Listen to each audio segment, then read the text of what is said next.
Bismillahirrahmanirrahim. Assalamualaikum warahmatullahi wabarakatuh. Innal hamdalillah nahmaduhu wa nasta'inuhu wa nastaghfiruh wa na'udzu billahi min shururi anfusina wa sayyiati a'malina. May yahdihillahu fala mudilla lahu wa may yudlil fala hadiya lahu. Asyhadu an la ilaha illallah wahdahu la syarika lahu wa asyhadu anna Muhammadan abduhu wa rasuluh. Ya ayyuhalladzina amanu taqullaha haqqa tuqatih wa la tamutunna illa wa antum muslimun. Ya ayyuhan nasu taqu rabbakum alladzi khalaqakum min nafsin wahidah wa khalaqa minha zawjaha wa batha minhuma rijalan katsiran wa nisaa'a wattaqullaha alladzi tasaaluna bihi wal arham innallaha kana 'alaykum raqiba. Ya ayyuhalladzina amanu taqullaha وقولوا قولا سديدا يصلح لكم أعمالكم ويغفر لكم ذنوبكم ومن يطع الله ورسوله فقد فاز فوزا عظيما. أما بعد فإن أصدق الحديث كتاب الله وخير الهدي هدي محمد صلى الله عليه وعلى آله وسلم وشر الأمور محدثاتها فإن كل محدثة بدعة وكل بدعة ضلالة وكل ضلالة في النار.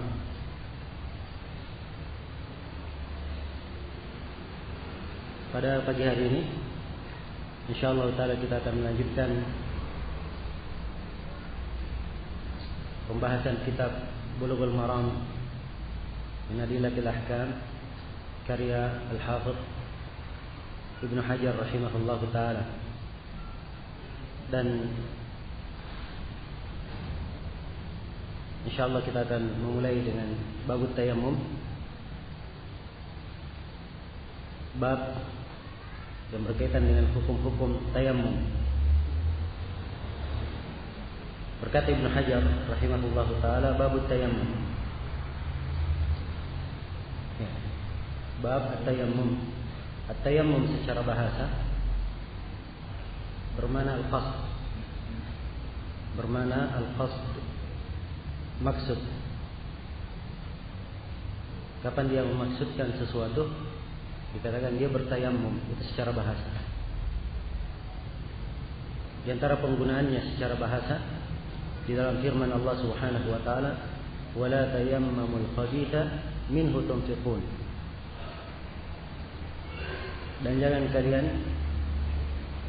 tayammamul khabitha, bertayammum dengan perkara yang jelek atau dengan hal yang jelek dari apa yang kalian infakkan. Sini tayammum maksudkan, maksudnya jangan kalian sengaja memaksudkan memilih sesuatu yang jelek untuk kalian infakkan. Dari harta yang ada kalian pilih yang jelek, itu yang kalian infakkan. Nah, jadi sini tayammum penggunaan secara bahasa yaitu jangan kalian memaksudkan. Adapun secara istilah di dalam pembahasan fikih taharah, kalau dikatakan tayammum itu yang dimaksudkan makna istilah. Dan makna istilah untuk tayammum adalah at-ta'abbudu lillahi ta'ala bi qasdi as-sa'id at-tayyib li mashi al-wajhi wal yadayn. Secara istilah definisinya beribadah kepada Allah Ta'ala dengan sengaja menggunakan tanah atau sa'id. Sa'id saya akan terangkan maknanya. Dia lebih umum dari penggunaan tanah. Ya, seluruh apa yang ada di lapisan bumi paling atas atau di permukaan bumi itu disebut sa'id. Jadi beribadat kepada Allah Ta'ala dengan sengaja menggunakan as-sa'id yang baik untuk mengusap wajah dan kedua tangan, mengusap wajah dan kedua telapak tangan. Iya, dan disebut tayammum. Nah, dan saya kira ini adalah suatu hal yang secara umum dipahami maknanya, bahwa tayammum seorang mengambil tanah ya, atau apa yang ada di atas permukaan bumi, kemudian dia usap dengannya telapak tangannya dan dia usap mukanya, dia usap wajahnya, dan disebut dengan tayammum. Dan tayammum adalah suatu hal yang disyariatkan. Suatu hal yang disyariatkan. Pensyariatannya di dalam Al-Quran Al-Karim dan di dalam Sunnah Rasulullah Sallallahu Alaihi Wasallam, dan disepakati oleh para ulama. Dari Al-Quran Al-Karim ada 2 ayat yang menjelaskannya. Ada ayat di surah Nisa dan ada ayat di surah Al-Maidah. Nah, Allah Subhanahu wa taala berfirman di surah Al-Maidah, "Falam tajidu ma'an fatayammamu sa'idan thayyiban famsahu biwujuhikum wa aydiyakum min." Kalau kalian tidak menemukan air, maka bertayamumlah dengan sa'id yang baik. Bertayamumlah dengan sa'id yang baik. Famsahu biwujuhikum. Kalau kalian mengambil tanah atau sa'id, maka usaplah wajah-wajah kalian. Wa aydiyakum, wa aydikum, dan usaplah tangan-tangan kalian minhu, dari sa'id itu tadi. Ya. Nah, ini di antara dalil dari Al-Quran. Adapun dari hadis Rasulullah Sallallahu Alaihi Wasallam akan datang bersama kita hadis-hadis disebutkan oleh Al-Hafidz Ibnu Hajar rahimahullahu taala, seluruhnya menunjukkan disyariatkannya bertayammum. Dan para ulama sepakat, tidak ada silang pendapat di kalangan mereka bahwa tayammum adalah hal yang disyariatkan sebagai pengganti air apabila tidak ada air. Dan insyaallah kita akan lebih rinci letak-letak penggunaan tayammum dan syarat-syaratnya. Ya.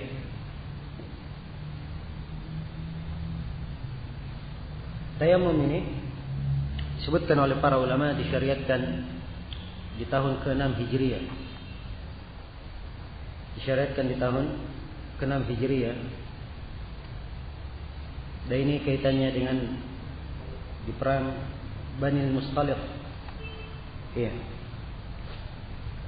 Diriwayatkan oleh Imam Al-Bukhari dan Imam Muslim dari Aisyah radhiyallahu taala anha bahwa Aisyah meminjam kiladah, meminjam kalung, ya, milik salah seorang istri Nabi Sallallahu Alaihi Wasallam. Aisyah meminjamnya. Maka di tengah jalan kalung ini hilang. Maka Nabi Sallallahu Alaihi Wasallam mengutus sekelompok dari sahabatnya untuk kembali menelusuri jalan mereka dan mencari kalung itu. Ya.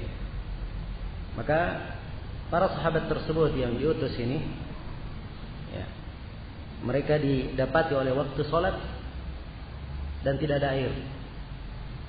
Maka disebutkan dalam riwayat fasallu bighairi wudu. Mereka pun sholat tanpa berwudu. Jadi menunjukkan belum ada syariat tayammum waktu itu. Ya, mereka hanya tahunya berwudu. Tidak ada air, tidak bisa berwudu, mereka sholat tanpa wudu. Falamma atau Nabi sallallahu alaihi wasallam, begitu mereka datang kepada Nabi kembali, ya, mereka mengadukan masalah mereka kepada Nabi. Maka turunlah ayat tayammum. Iya. Maka ini hadis menjelaskan sebab turunnya ayat tayammum. Nah, kemudian juga yang perlu saya tekankan di sini sebagai pendahuluan, bahwa para ulama sepakat tayammum itu khusus berkaitan dengan muka dan tangan saja. Ya. Terus berkaitan dengan muka dan tangan saja. Adapun tangan sampai mana diusap, ini akan datang penjelasan silang pendapat di kalangan para ulama. Dan kita kalau membaca pembahasan yang seperti ini, pembahasan tayammum, pembahasan mengusap di atas kedua sepatu, ya, maka akan kelihatan banyaknya kemudahan di dalam syariat kita dan lengkapnya tuntunan syariat kita dalam menyempurnakan ibadah seorang hamba. Iya. Dan syariat tayammum ini termasuk kemudahan yang Allah Subhanahu wa taala berikan kepada umat. Di dalam bab tayammum ini Al-Hafidz Ibnu Hajar rahimahullah taala menyebutkan beberapa hadis. Kata beliau dalam hadis yang pertama, ya, saya baca matan dari syarah Syekh Abdullah Al-Bassam. Ya. Dan seingat saya kelihatannya di sebagian matanya ada perbedaan dengan cetakan yang biasa. Kalau ada perbedaan diingatkan saja. Nah,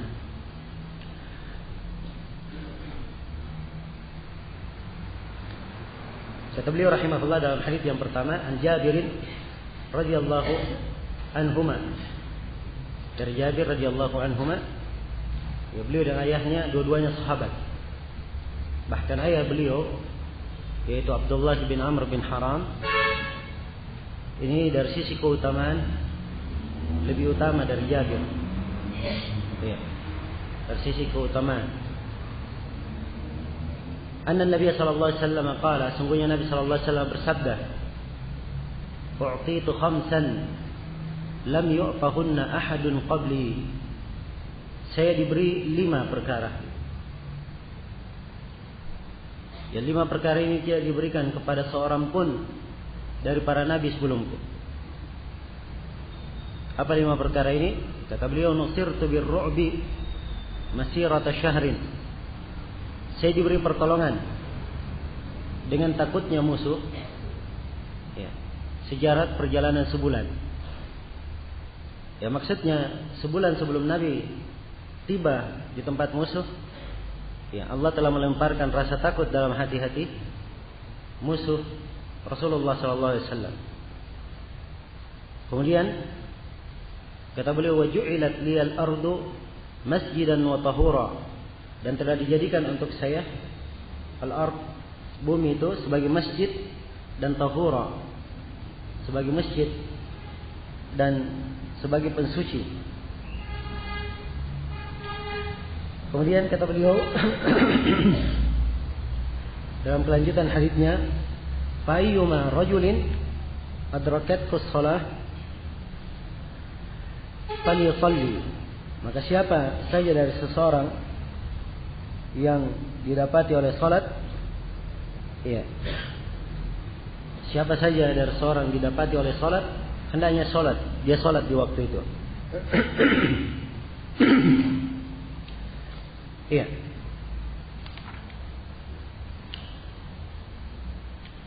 Di sini cuma disebutkan 2 ya. Padahal yang disebutkan di awal hadis 5 perkara. Tapi Ibnu Hajar meringkas. Beliau hanya mengambil sisi pendalilan saja. Ya, ada pun 5 perkara yang disebutkan seluruhnya. Ya, selain dari 2 ini, yaitu 2, yang pertama ditolong perjalanan sebulan, kemudian yang kedua tayammum, bumi dijadikan sebagai masjid dan tahur. Yang ketiga, halalnya ghanimah. Yang keempat, syafaat. Ya. Yang kelima, Nabi diutus oleh seluruh manusia. Di mana Nabi diutus kepada seluruh manusia, di mana para nabi sebelumnya hanya diutus kepada kaumnya saja. Ini 5 khasais. Ya, 5 kekhususan Nabi sallallahu alaihi wasallam. Kemudian dalam riwayat berikutnya kata beliau, "Wa fi hadits Hudzaifah radhiyallahu anhu inda Muslim." Dan di dalam hadits Hudzaifah radhiyallahu taala anhu yang diriwayatkan oleh Imam Muslim, lafadznya, "Wa ju'ilat turbatuha lana tahura idza lam najidil ma." Kata beliau, dan dijadikan tanahnya sebagai tahur bagi kami, sebagai pensuci bagi kami, idza lam najidil ma, apabila kami tidak menemukan air. Wa aliyin inda Ahmad, dan dari Ali radhiyallahu taala anhu dalam riwayat Imam Ahmad, "Wa ju'ilat turabu liya tahura." Dan dijadikan turab, tanah, bagi saya sebagai pensuci. Iya. Ini beberapa riwayat, semuanya menunjukkan makna yang sama. Dibawakan di sini oleh penulis rahimahullah sebagai pendahuluan. Beliau ingin menjelaskan bahwa tayammum ini merupakan salah satu keutamaan yang Allah Subhanahu wa taala berikan kepada umat. Sebab dia adalah khususiyah Nabi kita sallallahu alaihi wasallam. Syariat ini hanya diberikan kepada Rasulullah dan umatnya, tidak diberikan kepada umat-umat sebelum umat Islam. Iya. Dan ini dari hal yang menunjukkan akan keutamaan umat. Dan umat Islam ini mempunyai banyak keutamaan. Mempunyai banyak keutamaan yang melebihi umat-umat sebelumnya. Melebihi umat-umat sebelumnya. Karena banyaknya keutamaan umat Islam, ada buku-buku khusus yang ditulis menjelaskan keutamaan umat Islam. Menjelaskan keutamaan umat Islam.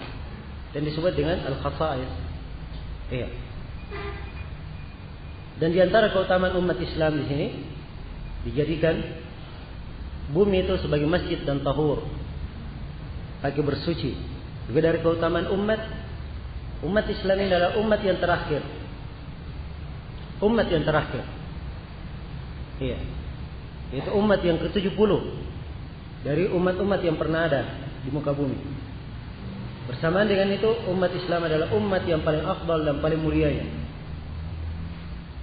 Dalam hadis dari jalan Bahs bin Hakim, meriwayatkan dari ayahnya, dari kakeknya Muawiyah bin Haidah, Rasulullah sallallahu alaihi wasallam bersabda, "Antum tuwaffuna 70 ummah, antum afdaluha wa akramuha 'ala Allah Ta'ala."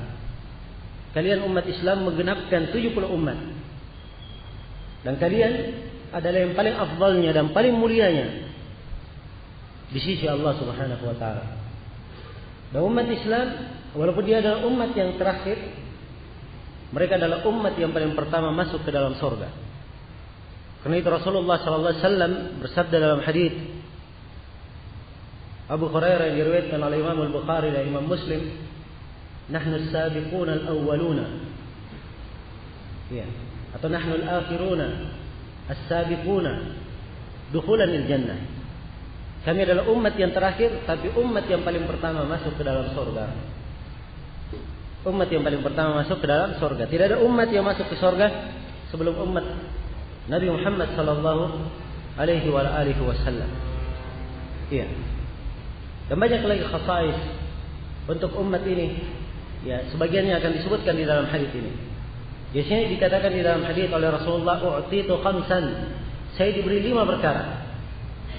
Ini menunjukkan bahwa Nabi sallallahu alaihi wasallam diberikan sejumlah kekhususan, sejumlah khususiyah. Iya. Khususan hanya diberikan kepada Nabi sallallahu alaihi wasallam, tidak diberikan kepada para nabi yang lainnya. Tidak diberikan kepada para nabi yang lainnya. Iya. Dan ini dari hal yang menunjukkan keutamaan Nabi sallallahu alaihi wasallam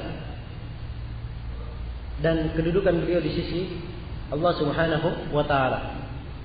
Iya. Maka wajar kalau beliau adalah Sayyidul Mursalin, Sayyidul Anbiya'i wal Mursalin, pemimpin para nabi dan para rasul. Dan Nabi sallallahu alaihi wasallam adalah orang yang paling pertama. Dari khususnya beliau juga, beliau dari orang yang paling pertama masuk surga.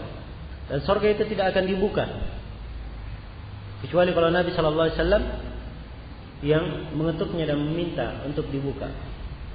Ya. Dan di sini disebutkan oleh beliau bahwa saya diberi 5 perkara.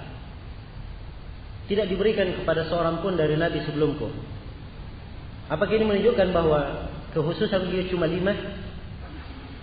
Jawabannya tidak. Sebab penyebutan angka di sini, ya, saya diberi 5, itu bukan artinya terbatas pada 5 saja kekhususan yang diberikan kepada beliau. Ada kekhususan yang lain. Cuma Nabi di sini hanya ingin menyebutkan 5 perkara saja. Jelas? Ya. Dan ini disebut dalam bidang pendalilan di kalangan ulama usul fikih sebagai mafhum laqab. Ya. Sebagai kalimat yang tidak ada pemahaman kebalikannya. Ya, kalau dikatakan saya diberi 5, bukan artinya tidak ada selain 5. Sama kalau saya berkata saya punya uang 5.000, bukan artinya saya tidak punya yang lain selain dari 5 tersebut, 5.000 tersebut. Jelas sampai sini? Nah, dan ini banyak dalam nas-nas. Seperti ketika Rasulullah sallallahu alaihi wasallam sebutkan, "Salasatun la yukallimuhumullahu yaumal qiyamah wa la yuzakkihim wa lahum adzabun alim." Ada 3 orang yang Allah tidak akan berbicara kepadanya pada hari kiamat, tidak disucikan dan mereka akan mendapatkan siksaan yang pedih. Disebutkan 3 orang ini. Apakah cuma terbatas pada 3 orang? Ada riwayat yang lain menjelaskan selain dari 3. Kalau begitu, ini bukan pembatasan. Ya. Contoh lainnya, hadis tentang golongan yang dituduhi di bawah tuduhan arsy Allah Subhanahu wa taala. Ya. Di mana Rasulullah sallallahu alaihi wasallam bersabda, "Sab'atun yudhilluhumullahu tahta dhilli arsyihi, yauma la dhilla illa dhilluh." Ada 7 golongan yang dituduhi oleh Allah Subhanahu wa taala di bawah tuduhan arsy-Nya. Hari di mana tidak ada tuduhan selain dari tuduhan Allah. Ya. Apakah cuma 7 golongan saja ini yang disebut? Ternyata dalam riwayat-riwayat yang lain ada golongan yang lainnya tidak disebutkan di dalam 7 ini. Maka penyebutan 7 di dalam hadis bukan pembatasan. Demikian pula di sini disebutkan 5 kekhususan yang diberikan kepada Nabi, bukan artinya beliau tidak mempunyai kekhususan yang lain. Beliau mempunyai banyak kekhususan. Ya. Sampai banyak para ulama yang menulis tentang khususiyah Rasulullah sallallahu alaihi wasallam. Mungkin yang paling besarnya adalah kitab As-Suyuti. Ya, Al-Khasaisul Kubra judulnya. Al-Khasais Al-Kubra. Nah, walaupun As-Suyuti dimaklumi beliau mengumpulkan hadis yang lemah, bahkan hadis palsu juga dia sebutkan. Tapi dari buku yang dia kumpul yang dicetak dalam 3 jilid, ini sudah menunjukkan bahwa banyak khususiyah, banyak kekhususan kelebihan ya, khusus diberikan kepada Rasulullah sallallahu alaihi wasallam. Nah, kata beliau yang pertama, nusirtu birru'bi masirata syahrin. Saya diberi pertolongan dengan takutnya musuh sebulan sebelum melakukan perjalanan kepada mereka, atau jarak waktu sebulan. Ya. Sebelum dalam jarak perjalanan sebulan. Ya, makanya dari khususiyah yang Allah berikan kepada umat. Allah lemparkan ke hati musuh mereka rasa takut dan rasa wibawa terhadap umat Islam, terhadap Rasulullah sallallahu alaihi wasallam dan umatnya. Iya. Sebulan sebelum Rasulullah tiba di tempat mereka, mereka sudah mendengar Nabi akan datang. Sebulan perjalanan menuju ke sana, mereka sudah takut dahulu. Iya. Dan ini keadaan yang berlaku pada Rasulullah sallallahu alaihi wasallam dan para sahabatnya. Nah, dan Nabi sallallahu alaihi wasallam juga mengabarkan bahwa hal ini suatu saat akan diangkat. Iya. Dari umat, dan rasa wibawa yang dulunya ada di hati musuh terhadap umat Islam itu akan dicabut karena mereka terkena penyakit al-wahan. Sebagaimana yang diterangkan dalam hadis Thauban, ketika Rasulullah SAW menyebutkan bahwa umat ini suatu saat akan diperebutkan ya, oleh musuh-musuhnya seperti makanan diperebutkan di atas meja. Maka para sahabat bertanya, "Ya Rasulullah, min qillatin nahnu yawma id?" Apakah kami waktu itu sedikit? Kata beliau, "La, tidak, bahkan kalian pada waktu itu banyak. Walakinnakum gutha ka gutha'is sail." Tapi kalian itu bagikan buih lautan. Apa kalian buih seperti buih lautan? Kata Nabi. Ya. Dan dimaklumi bagaimana buih lautan ini. Tidak ada harganya, tidak ada bobotnya. Nah, kemudian beliau sebutkan, "Wala yanzi'anna Allahu min qulubi aduwikumul mahabata minkum." Dan sungguh Allah akan mencabut rasa wibawa yang berada di hati musuh kalian, akan dicabut rasa wibawa itu terhadap kalian. Hilang sudah. Musuh tidak lagi takut kepada kalian. Dan Allah akan melemparkan ke dalam hati kalian penyakit al-wahan, yaitu hubbud dunya wa karahatul maut. Ya. Maka secara umum umat Islam kalau mereka kembali seperti keadaan yang Rasulullah SAW dan para sahabatnya berada di atasnya, maka ini adalah janji dari Allah, khususnya yang diberikan kepada umat. Tapi khususnya ini terpenuhi apabila terpenuhi syarat-syaratnya. Apabila terpenuhi syarat-syaratnya. Kapan tidak terpenuhi syarat-syaratnya? maka keutamaan ini akan lenyap dari mereka. Ya, kemudian berikutnya, dan ini sisi pendalilan, ya, dan maksud dibawakannya hadits ini oleh Al-Hafidz Ibnu Hajar rahimahullahu taala, Rasulullah bersabda, "Wa ju'ilat liyal ardu masjidan wa tahura." Wa ju'ilat, dan dijadikan bagiku. Maksudnya disyariatkan untuk saya. Sebab kalimat ja'ala dalam bahasa Arab itu punya banyak makna. Ja'ala punya banyak makna dari sisi penggunaan bahasa. Nah, kalau kita buka di dalam buku-buku yang berbicara tentang i'rabul Quran, kan nampak banyak makna untuk kalimat ja'ala. Tapi di sini yang diinginkan makna wa ju'ilat, yaitu bermakna wa syuri'at, disyariatkan bagi kalian. Ya, disyariatkan itu bumi bisa menjadi masjid. Bisa menjadi masjid. Kalian melakukan salat, sujud di atasnya. Wa tahura. Ya. Dan bumi itu bisa menjadi pensuci. Bisa menjadi pensuci. Tahura adalah sesuatu yang dipakai berwudu, sesuatu yang dipakai bertahara. Iya. Sesuatu yang dipakai bertahara. Nah, maka dari konteks ini menyebutkan bahwa tayamum adalah hal yang disyariatkan. Adalah hal yang disyariatkan. Iya. Sebab bumi boleh dipakai untuk berwudu, boleh dipakai bertahara, maksud saya. Ya, boleh dipakai untuk bertahara. Ya. Dan dimaklumi bahwa bertayamum ini disyariatkan apabila tidak ada air. Apabila tidak ada air. Karena itu dalam hadits Hudzaifah yang di dalam Sahih Muslim yang kita bacakan setelahnya, ya, waju'ilat turbatuha la tahura idza lam najidil ma.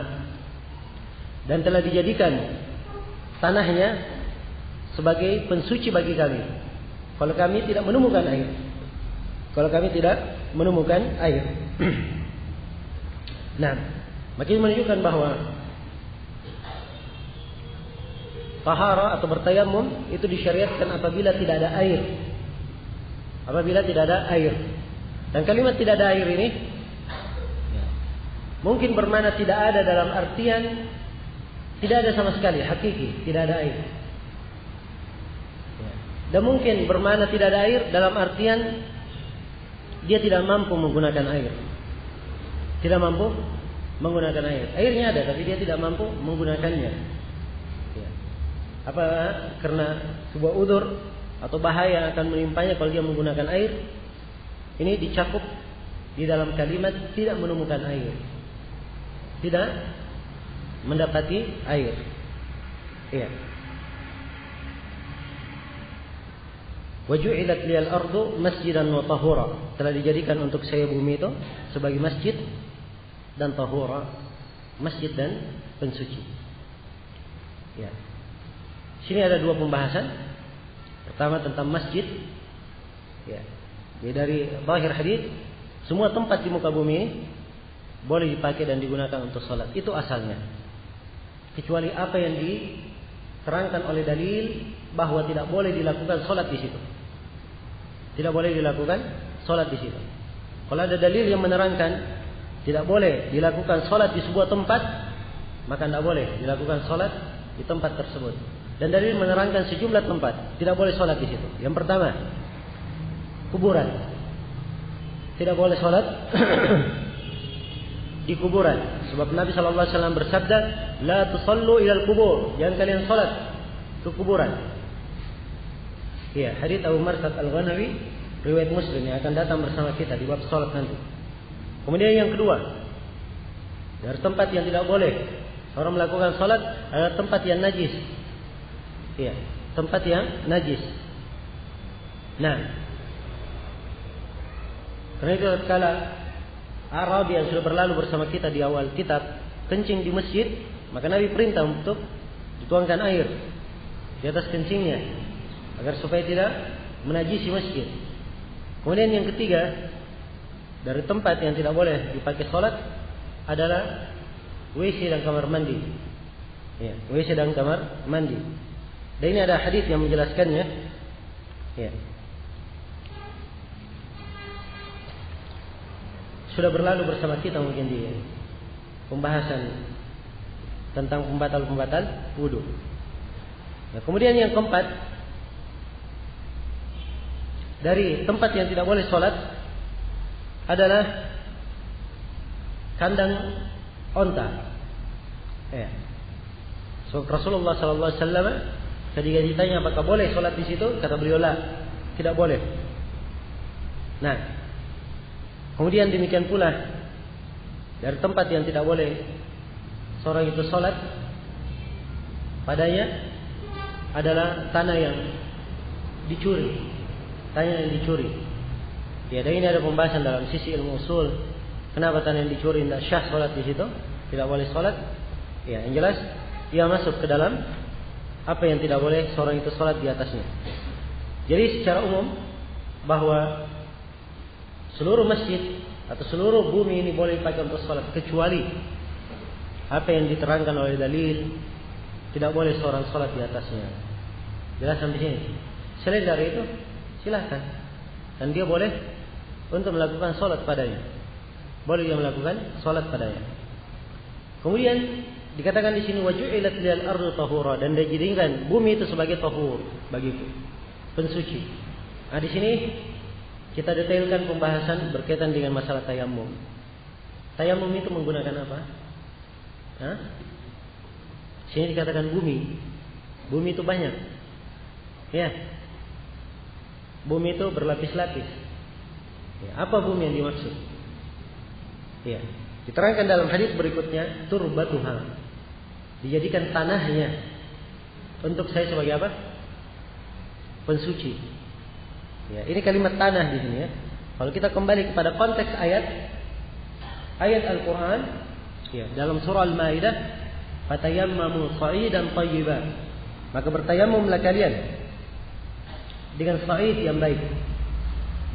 Dengan sa'id. Ya. Sa'id itu, sa'id dalam bahasa Arab itu kullu ma sa'ada 'alal ard. Setiap yang berada di permukaan bumi. Ya. Jadi apa yang paling atas dari lapisan bumi yang teratas, kalau dengan bahasa lain di permukaan bumi, maka itu disebut apa? Disebut sa'id. Ya. Kalau dia di tanah yang apa? Berpasir, maka yang paling atas di pasir itu adalah apa? Sa'id. Kalau dia di tanah biasa, di atasnya adalah debu. Iya. Kalau dia di padang pasir, nah, maka paling atasnya adalah rimal. Kalau dia di gunung kapur, yang paling atasnya adalah apa? Hah? Ya kapur kan gitu. Kalau dia di gunung semen, yang paling atasnya, ya, bagian dari debu semen. Ini kalimat sa'id, dia luas cakupannya. Luas cakupannya. Kalimat sa'id, sebab sa'id artinya apa? Setiap yang berada di permukaan bumi. Ya. Bukan sengaja ya diadakan di situ, diambil dari bawah kemudian dilempar ke atas, bukan, enggak. Tapi memang secara tabiat ia memang di permukaan bumi, itu yang dimaksud. Jelas ya? Baik. Maka memahami nas-nas ini, para ulama bersilang pendapat. Yang dipakai tayamum itu apa? Apakah khusus tanah atau seluruh yang berada di atas permukaan bumi boleh dipakai? Bagi yang mengatakan seluruh yang berada di permukaan bumi boleh dipakai, mereka berdalilkan dengan ayat fatayammamu sa'idan thayyiban. Dan juga berdalilkan dengan hadis Imran bin Husain yang diriwayatkan oleh Imam Al-Bukhari. Ya. Di mana Nabi sallallahu alaihi wasallam bersabda, "Alaika bis-sa'id." Hendaknya engkau menggunakan as-sa'id. Ya, pada seorang yang junub itu. Ya, ada seorang dalam sebuah peperangan dia junub. Nabi dan para sahabatnya sholat. Ia menyendiri, tidak ikut sholat. Ya, begitu Nabi selesai sholat, Nabi memanggilnya. Terus bertanya, kenapa kamu tidak sholat? Ya, kata dia, asabatni janabah wala ma. Saya ditimpa oleh janabah dan tidak ada air. Ya. Kena janabah dan tidak ada air. Ya, perhatikannya, dia ijtihad sendiri. Tidak tanya kepada Nabi, ya, dia kena junub, ya, tidak ada air, akhirnya dia tidak ikut sholat. Dia bikin alternatif sendiri. Padahal Nabi sallallahu alaihi wasallam ada. Ya, dia tidak bertanya. kepada Nabi. Ya, maka ini oleh sebagian para ulama yang ambil dalil boleh berijtihad. Boleh seorang itu berijtihad. Dan para sahabat saja di masa Nabi, mereka berijtihad. Kemudian Nabi ketika menegurnya, di sini seorang yang berilmu atau seorang pemimpin atau seorang sahabat kepada temannya, kalau dia melihat sesuatu yang mungkar atau sesuatu yang kelihatannya salah, dia bertanya agar supaya dia meluruskan kalau memang terjadi kesalahan. Ya. Dan ini dari uslub Nabawi dan dari akhlak yang mulia. Sebab apabila terjadi kesalahan, ia bertanya, memperjelas. Ya. Jelas ya, orang yang tidak hadir sholat salah atau tidak? Salah tentunya, tidak hadir sholat. Tapi Nabi bertanya apa sebabnya dia tidak sholat.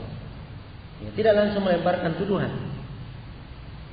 Dan ini dari akhlak yang baik. Ya. Dan ini dari muqawwimat, dari dasar-dasar yang akan mempererat hubungan antara seorang muslim dengan muslim yang lainnya. Nah, dan ini bagian dari akhlak Rasulullah SAW. Dan banyak lagi dari pendidikan akhlak yang banyak kaum muslimin melalaikannya, sehingga terjadi hal-hal yang tidak diinginkan di tengah kaum muslimin karena tidak menjaga akhlak yang seperti ini. Karena asalnya seorang kalau melihat kesalahan, ya, dia tidak bergembira dengan kesalahan yang terjadi pada saudaranya. Ya. Tapi dia sebagai orang yang sayang kepada saudaranya dan seorang muslim yang berkeimanan dengan keimanan yang benar, keimanan yang baik, dia pasti semangat untuk memperbaiki kesalahan tersebut. Ya. Demikian harusnya.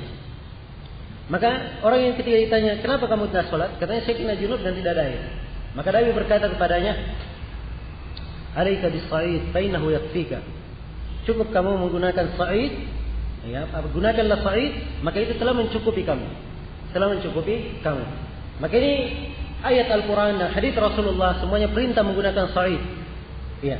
Maka para ulama yang berpendapat boleh menggunakan sa'id, seluruh yang berada di atas permukaan bumi boleh dipakai bertayamum. Ini dalil mereka. Pendapat yang kedua, sebagian para ulama mengatakan bahwa tayamum itu khusus menggunakan tanah saja. Selain dari tanah tidak boleh. Selain dari tanah apa? Tidak boleh. Ya, baik, sekarang kita tanyakan kepada mereka, apa dalilnya kalian mengkhususkan? Ayat Al-Quran disebut sa'id, umum. Ya. Hadits juga sebut sa'id. Apa dalil kalian mengkhususkan? Kata mereka, dalil kami ini. Karena itu dalilnya disebutkan memang Al-Hafidz Ibnu Hajar sengaja dibawakan di sini, ya, untuk menerangkan dalil orang yang mengatakan bahwa hanya tanah saja yang boleh dipakai bertayamum. Ya, di konteks hadits Hudzaifah, lafadznya waju'ilat turbatuha lana tahura. Dan dijadikan tanahnya sebagai apa? Pensuci. Maka di sini kalimat tanah ini menafsirkan kalimat bumi yang di atas. Telah dijadikan bumi itu bagi saya sebagai masjid dan pensuci. Ya, maka kalimat bumi itu ditafsirkan dalam riwayat berikutnya, dalam riwayat Hudzaifah, bahwa bumi yang diinginkan adalah tanahnya. Karena itu kata mereka, hanya tanah saja yang boleh dipakai. Selain dari itu tidak boleh. Ini dua pendapat di kalangan para ulama dan sebagian dalil-dalil mereka. Iya. Dan yang benar di dalam masalah ini, wallahu taala alam, adalah pendapat yang pertama, mengatakan seluruh yang berada di atas permukaan bumi itu boleh dipakai bertayamum. Boleh dipakai bertayamum. Sebab itu konteks yang datang dalam Al-Quran dan hadits Rasulullah dan pemahamannya dari sisi bahasa maknanya umum. Adapun hadits Hudzaifah yang mereka sebutkan, ini tidak ada pendalilan padanya. Tidak ada pendalilan. Ya. Sebab penyebutan hadits Hudzaifah ini masuk dalam penyebutan minnah terhadap umat. Penyebutan anugerah. Ya. Jadi ketika diterangkan oleh Rasulullah tanahnya dijadikan sebagai pensuci, ini penjelasan anugerah yang Allah berikan kepada umat. Ya, dan dari kaidah pendalilan di kalangan para ulama usul fikih, kalau suatu konteks datang dalam bentuk penjelasan anugerah, maka itu tidak boleh diambil makna pengkhususan. Tidak boleh diambil makna pengkhususan. Tidak boleh dikatakan hanya tanah saja. Sebab itu penyebutan anugerah, bukan penyebutan hukum. Ya, bukan penyebutan pembatasan hukum. Jelas sampai sini? Karena itu asalnya nas dia bermakna umum. Asalnya nas bermakna umum. Dan ini diingatkan oleh banyak ulama. Ya, kesalahan dari sisi pendalilan ini diingatkan oleh Ibnu Rajab rahimahullah dan diingatkan pula oleh Syekh Muhammad Amin Asy-Shinqiti dalam Adwaul Bayan. Iya. Maka yang benar dalam hal ini wallahu taala alam bahwa yang dipakai bertayamum itu boleh seluruhnya, boleh apa yang berada di permukaan bumi. Jelas ya? Tapi ingat kalimat permukaan bumi ya adalah sesuatu yang memang tabiatnya asalnya memang secara penciptanya dia ada di atas permukaan bumi, bukan dari bawah bumi kemudian diangkat ke atas. Ya, ini yang pertama. Kemudian yang kedua, saya juga sebutkan sebagai kesimpulan di sini. Ya, kalau seorang menggunakan tanah itu lebih afdal. Kalau dia menggunakan tanah, ya lebih afdal dari sisi itu yang disebut dalam beberapa riwayat dan lebih afdal dari sisi ini lebih selamat. Ya. Sebab para ulama silam pendapat dalam hal ini. Kalau diambil tanah saja, maka itu lebih afdal dari sisi itu. Tapi kalau akar penjelasan hukum, seluruh yang berada di atas permukaan bumi boleh dipakai bertaharah, boleh dipakai bertayamum.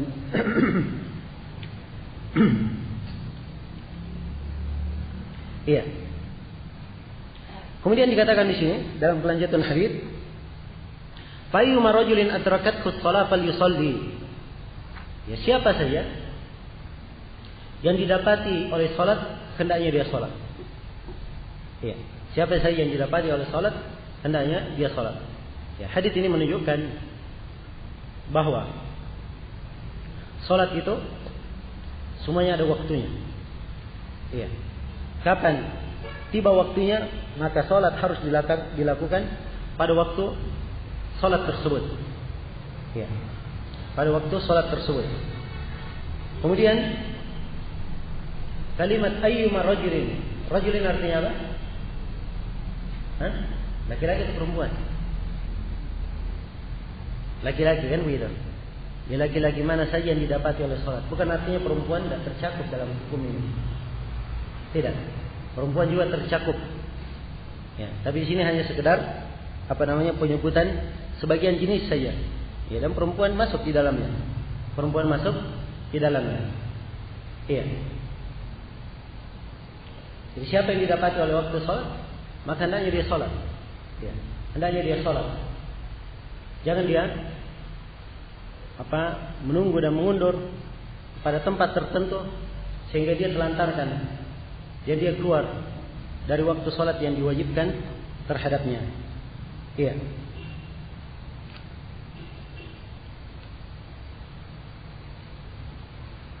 Nah, kemudian dari kalimat fayyuma rajulin adrakathu shalah, siapa saja yang didapati oleh salat.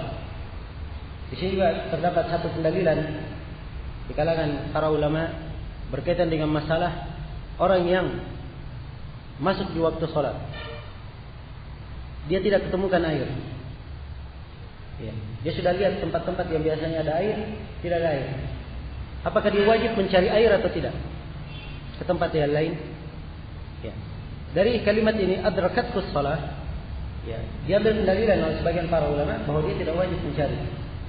Kalau dia sudah tahu di tempat-tempat yang sewajarnya tidak ada, misalnya di masjid ini tidak ada air, ya, dia tidak temukan air, dia cari ke tempat lain. Apakah dia harus keluar mencari ke tempat lain yang ada air, walaupun itu jauh? Ya, jawabannya tidak.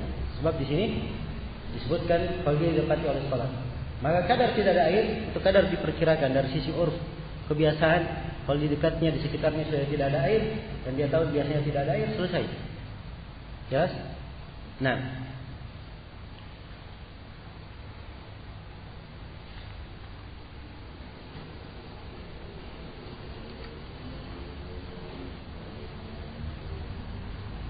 baik. Kemudian dalam hadis berikutnya kata Ibnu Hajar rahimahullahu taala, an Ammar bin Yasir radhiyallahu taala anhuma annahu qala, ba'athani an-nabiy sallallahu alaihi wa alihi wasallam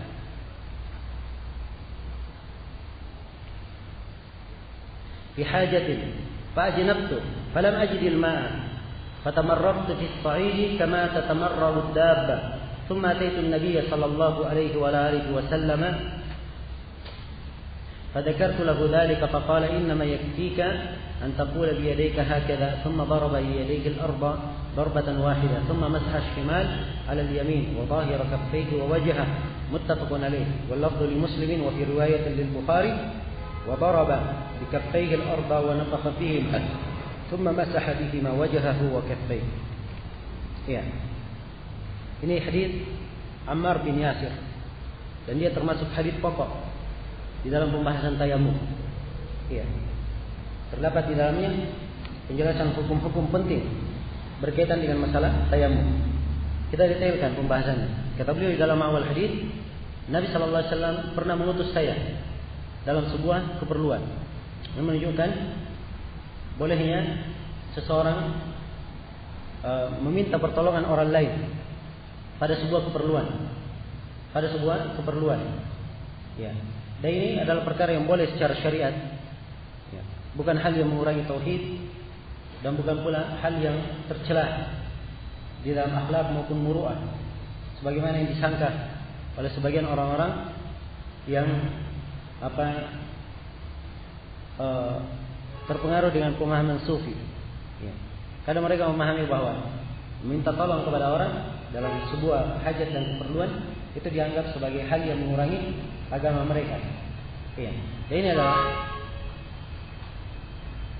pemahaman yang salah, pemahaman yang keliru. Ya, sebab adanya manusia saling bahu-membahu, bantu-membantu, saling memerlukan sebagian mereka kepada sebagian yang lain, itu adalah perkara yang wajar di tengah manusia. Perkara yang wajar. Hal yang wajar yang seperti ini tidak boleh dibuat tidak wajar. Dibuat biasa saja. Dan syariat juga telah menjelaskan hal tersebut. Nabi mengutus para sahabatnya dalam sebagian keperluan, sebagian hajat. Kata Ammar, fa'ajnabtu. Maka ketika beliau diutus, kata Ammar, saya pun junub. Ya, maksudnya di tengah jalan beliau junub. Falam ajidil ma'a, dan saya tidak menemukan air. Ya, maka apa yang beliau lakukan? Fatamarrabtu fis sa'id kama tatamarradu dabbah. Maka saya pun berbolak-balik di dalam atau berguling-guling di tanah. Ya. Tamarrab itu artinya berguling-guling, seperti hewan berguling-guling di tanah. Ya, biasa lihat kuda, ya, atau kerbau, kalau misalnya gatal atau apa dia berguling-guling di tanah. Nah, seperti itu yang dilakukan oleh Ammar radhiyallahu taala anhu atau radhiyallahu taala anhuma. Ya. Kata beliau, "Tsumma ataitu an-nabiyya sallallahu alaihi wasallam fadzakartu lahu dzalika." Kemudian saya datang kepada Nabi sallallahu alaihi wasallam. Maka saya sebutkan itu kepada beliau. Jadi perhatikan ya, Ammar di sini ijtihad. Ya. Bahwa tayamum itu begini. Dia berguling-guling di tanah.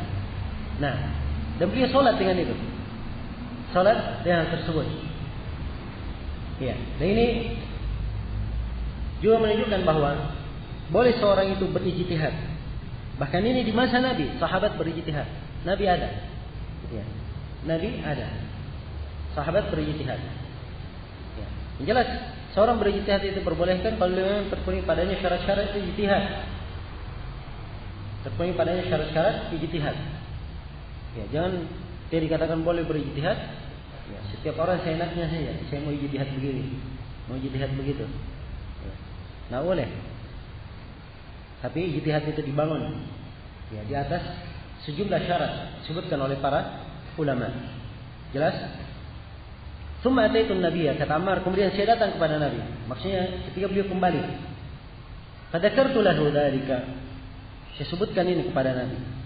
Sini, perhatikan, seorang talib, seorang murid, seorang yang punya masalah, jika terjadi padanya sebuah masalah, dia ceritakan kepada alim atau kepada orang yang berilmu supaya diterangkan ya, apa yang benarnya dan apa yang seharusnya dilakukan. Maka ini dilakukan oleh Ammar. Beliau kembali kepada Nabi, beliau sebutkan, tidak diam ya, dia tidak sembunyikan ya. Nah, ini menunjukkan hirs para sahabat di dalam memperbaiki amalan mereka. Ya, di dalam memperbaiki amalan mereka dan memperbaiki apa yang mereka sangka bahwa pada diri mereka ada kesalahan. Pada diri mereka ada kesalahan. Ya, dan ini akhlak, termasuk akhlak yang mulia. Ya, salah satu kunci keberhasilan dalam menuntut ilmu.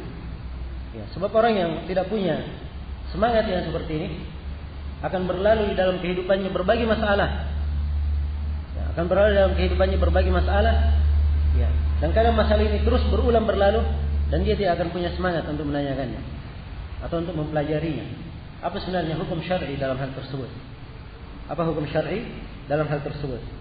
Ya, karena itu dari tariqah para ulama, kadang kalau mereka menjumpai di dalam sebuah pembahasan ada masalah yang rumit bagi mereka, mereka catat. Ya. Mereka catat.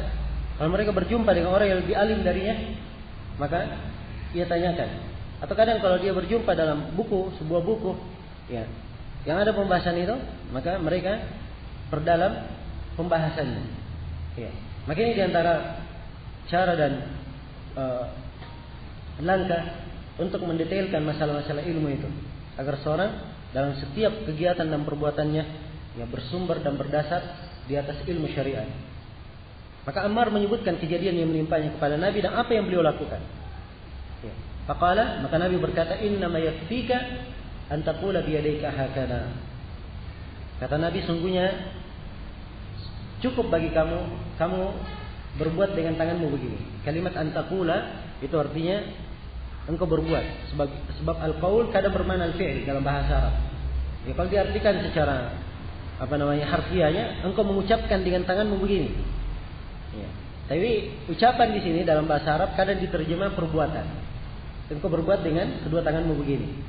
Jadi Nabi berkata, engkau berbuat dengan tanganmu begini. Nabi mempraktekkan.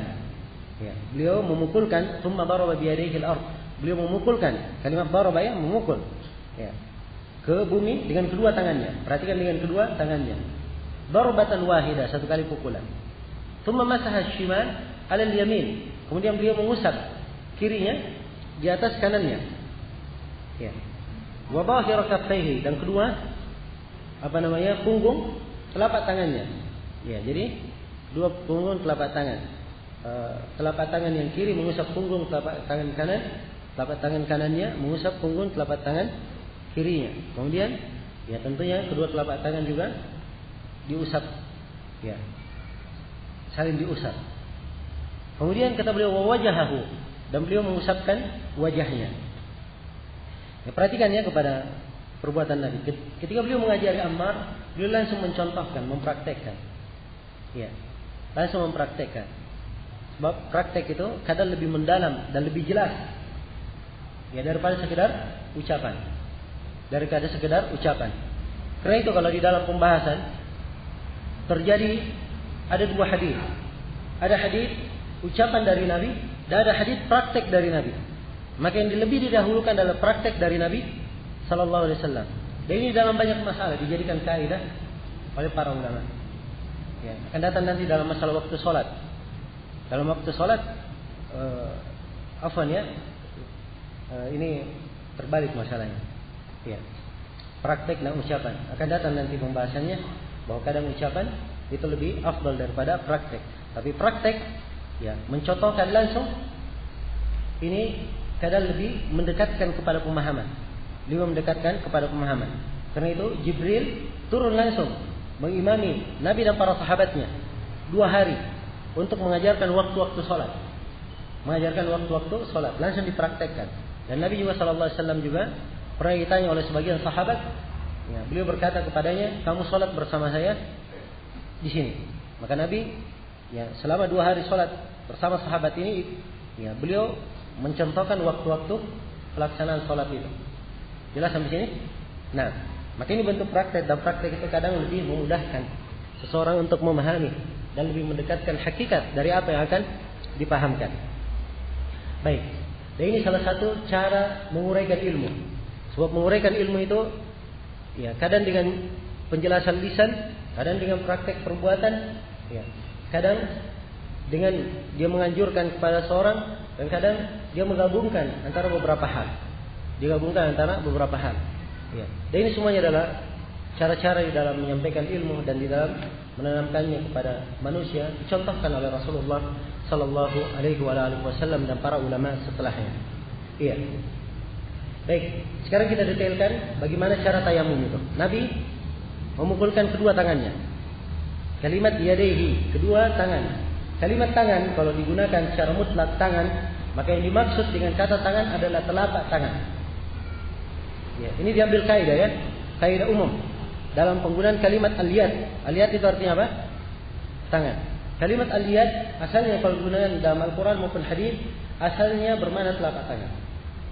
Ya. Kecuali kalau ada indikasi yang menunjukkan bahwa itu tangan lain yang diinginkan. Seperti ketika wudu, ya. Wa aydiyakum ilal marafiq, dan cucilah tangan-tangan kalian sampai ke mana? Sampai ke siku. Menunjukkan bahwa itu bukan telapak tangan yang dimaksud, tapi tangan sampai ke mana? Ke siku. Ya, kalau seperti ini tidak masalah. Tapi kalau asal penggunaan tangan adalah untuk telapak tangan. Sebab dalam Al-Quran dikatakan, Allah berfirman, as-sariqu was-sariqatu faqta'u aydiyakuma. Iya. Laki-laki dan perempuan yang mencuri, potonglah tangan-tangan keduanya. Ya. Orang yang mencuri, ya. Orang yang mencuri di atas 1/4 dinar, dipotong tangannya sampai mana? Ya. Yang dipotong tangannya sampai ke pergelangan tangan saja. Jelas? Ini menunjukkan bahwa asal penggunaan tangan kalau digunakan, yang dimaksudkan adalah apa? Pergelangan tangan. Telapak tangan saja. Iya. Maka ini kaidah yang harus dipegang dalam bab tayamum. Jadi ketika dikatakan bahwa Nabi memukulkan kedua tangannya, maksudnya kalau kita bahasakan lebih jelasnya, Nabi memukulkan kedua telapak tangannya al-ard, ke bumi. Iya. Darbatan wahidah. Satu kali pukulan. Menunjukkan ketika tayamum dia pukulkan kedua telapak tangannya sekaligus. Iya.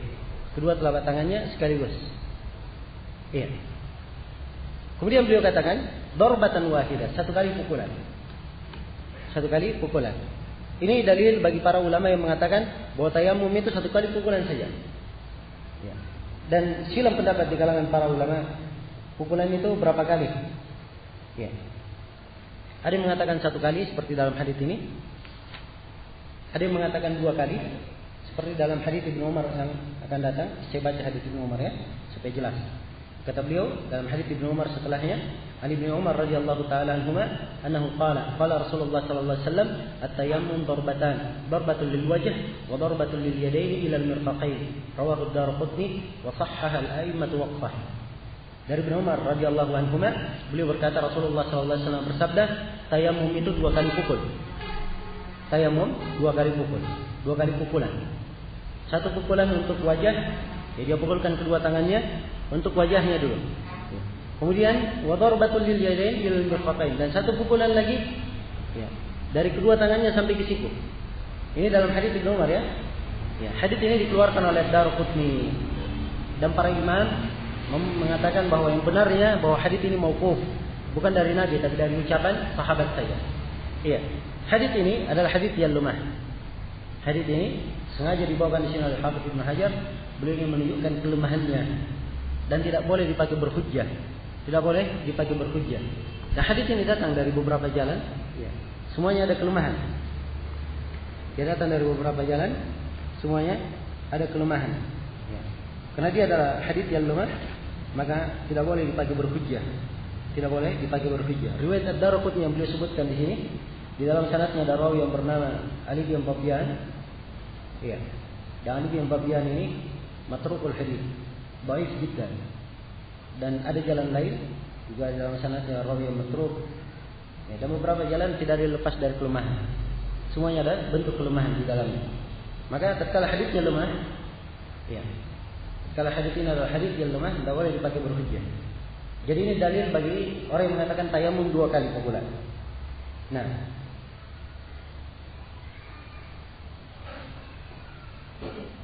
ya. Pendapat yang ketiga, ada yang mengatakan bahwa tayamum itu 2 kali pukul untuk dia mengatakan 2 kali pukulan juga, cuman kaifiatnya berbeda. Kalau yang tadi dia pukul tangan satu kali, pukul lagi wajah sekali.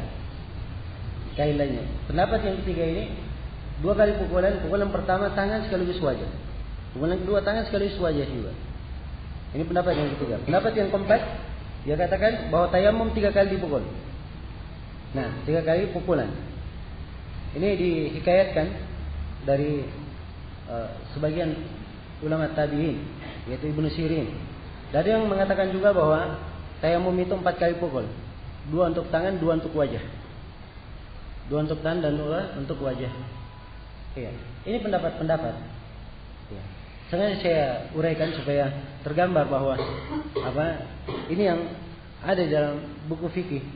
Ya, tapi kalau kita ambil kesimpulan, kita melihat dalil. Apa yang ditunjukkan oleh dalil? Yang paling kuat dalam hal ini adalah hadits Ammar bin Yasir yang kita baca sekarang. Nah, hadits Ammar bin Yasir ya, dalam riwayat Bukhari dan Muslim ini disebutkan berapa kali pukulan? Tegas, 1 kali pukulan saja. 1 kali pukulan. Beliau memukulkan kedua telapak tangannya ke bumi 1 kali pukulan saja. Maka ini harusnya yang dipegang. Ini harusnya yang dipegang. Jelas? Kemudian di dalam hadis ini dikatakan bahwa beliau mengusap kirinya di atas kanannya dan beliau mengusap punggung kedua telapak tangannya, menunjukkan bahwa pada tangan usapan itu hanya pada telapak tangan saja. Ya. Dan ini letak silam pendapat juga di kalangan para ulama. Yang diusap itu apakah hanya telapak tangan saja atau diusap sampai ke siku? Ya. Diusap sampai ke siku. Bagi yang mengatakan diusap sampai ke siku, mereka berdalilkan dengan hadits Ibnu Umar yang kita baca tadi. Dan haditsnya telah kita ketahui ada kelemahan. Ya, ada kelemahan. Maka yang benarnya bahwa di dalam tayamum yang diusap hanya sampai telapak tangan saja. Ini yang benarnya. Walaupun hadits yang mengatakan sampai ke siku ada kelemahan. Ada kelemahan. Iya. Baik. Ini masalah berikutnya atau pembahasan berikutnya. Iya. Tentang masalah urutannya. Urutan yang diusap. Apakah yang diusap tangan dahulu, kemudian muka? Iya. Atau muka dahulu, kemudian tangan. Ya. Kenapa saya angkat permasalahan ini? Sebab antum lihat riwayat yang ada di dalam buku, ada 2 riwayat. Riwayat yang pertama, ya, beliau mengusap tangan kemudian wajah. Riwayat yang kedua dalam riwayat yang Bukhari, di akhirnya dikatakan Nabi mengusap wajahnya dan kedua telapak tangannya. Berarti yang dimulai adalah apa? Wajah dahulu kemudian apa? Telapak tangan. Ya. Karena itu para ulama membicarakan tentang masalah ini. Bagaimana urutannya? Apakah tangan dahulu kemudian wajah atau wajah dahulu kemudian telapak tangan? Dan yang benarnya di dalam masalah ini bahwa dua-duanya boleh. Dua-duanya boleh. Ingin telapak tangan dahulu kemudian wajah boleh. Ingin wajah dahulu kemudian telapak tangan boleh. Sebab riwayat-riwayat menjelaskan dua-duanya ada. Maka waw di situ, ya, waw dan, ya, musad telapak tangan dan mukanya. Dan itu bukan mutlak bermakna berurut. Tidak harus ya. Kalimat dan itu memberikan makna berurut. Boleh saja tidak berurut. Boleh saja tidak berurut. Dan ini ada dalam kaidah bahasa Arab. Ada dalam kaidah bahasa Arab. Karena itu saya simpulkan bahwa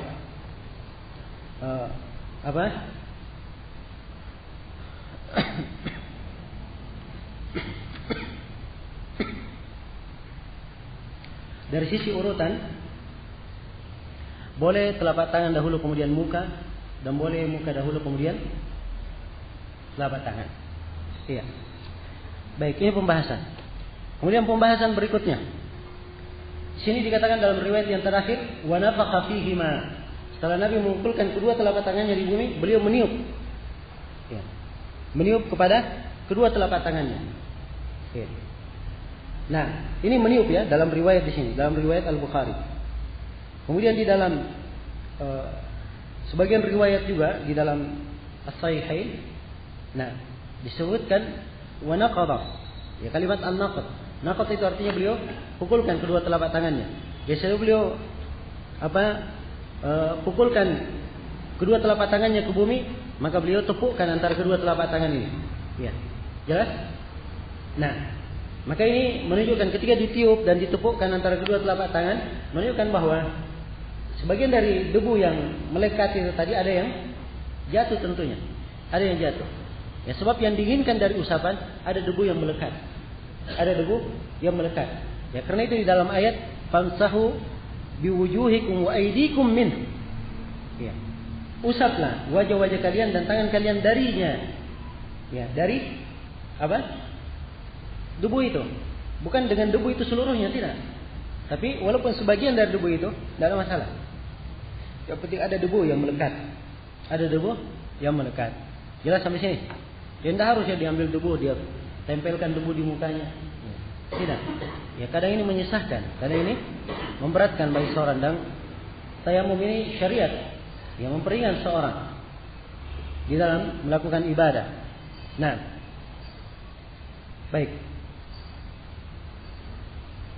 Ini pembahasan. Kemudian pembahasan berikutnya kita cermati kalimat-kalimat dalam penjelasan. Wa masaha. Nabi mengusap kedua telapak tangannya, mengusap mukanya. Dibahasakan dengan kalimat apa? Mengusap. Dibedakan ya antara mengusap dan mencuci.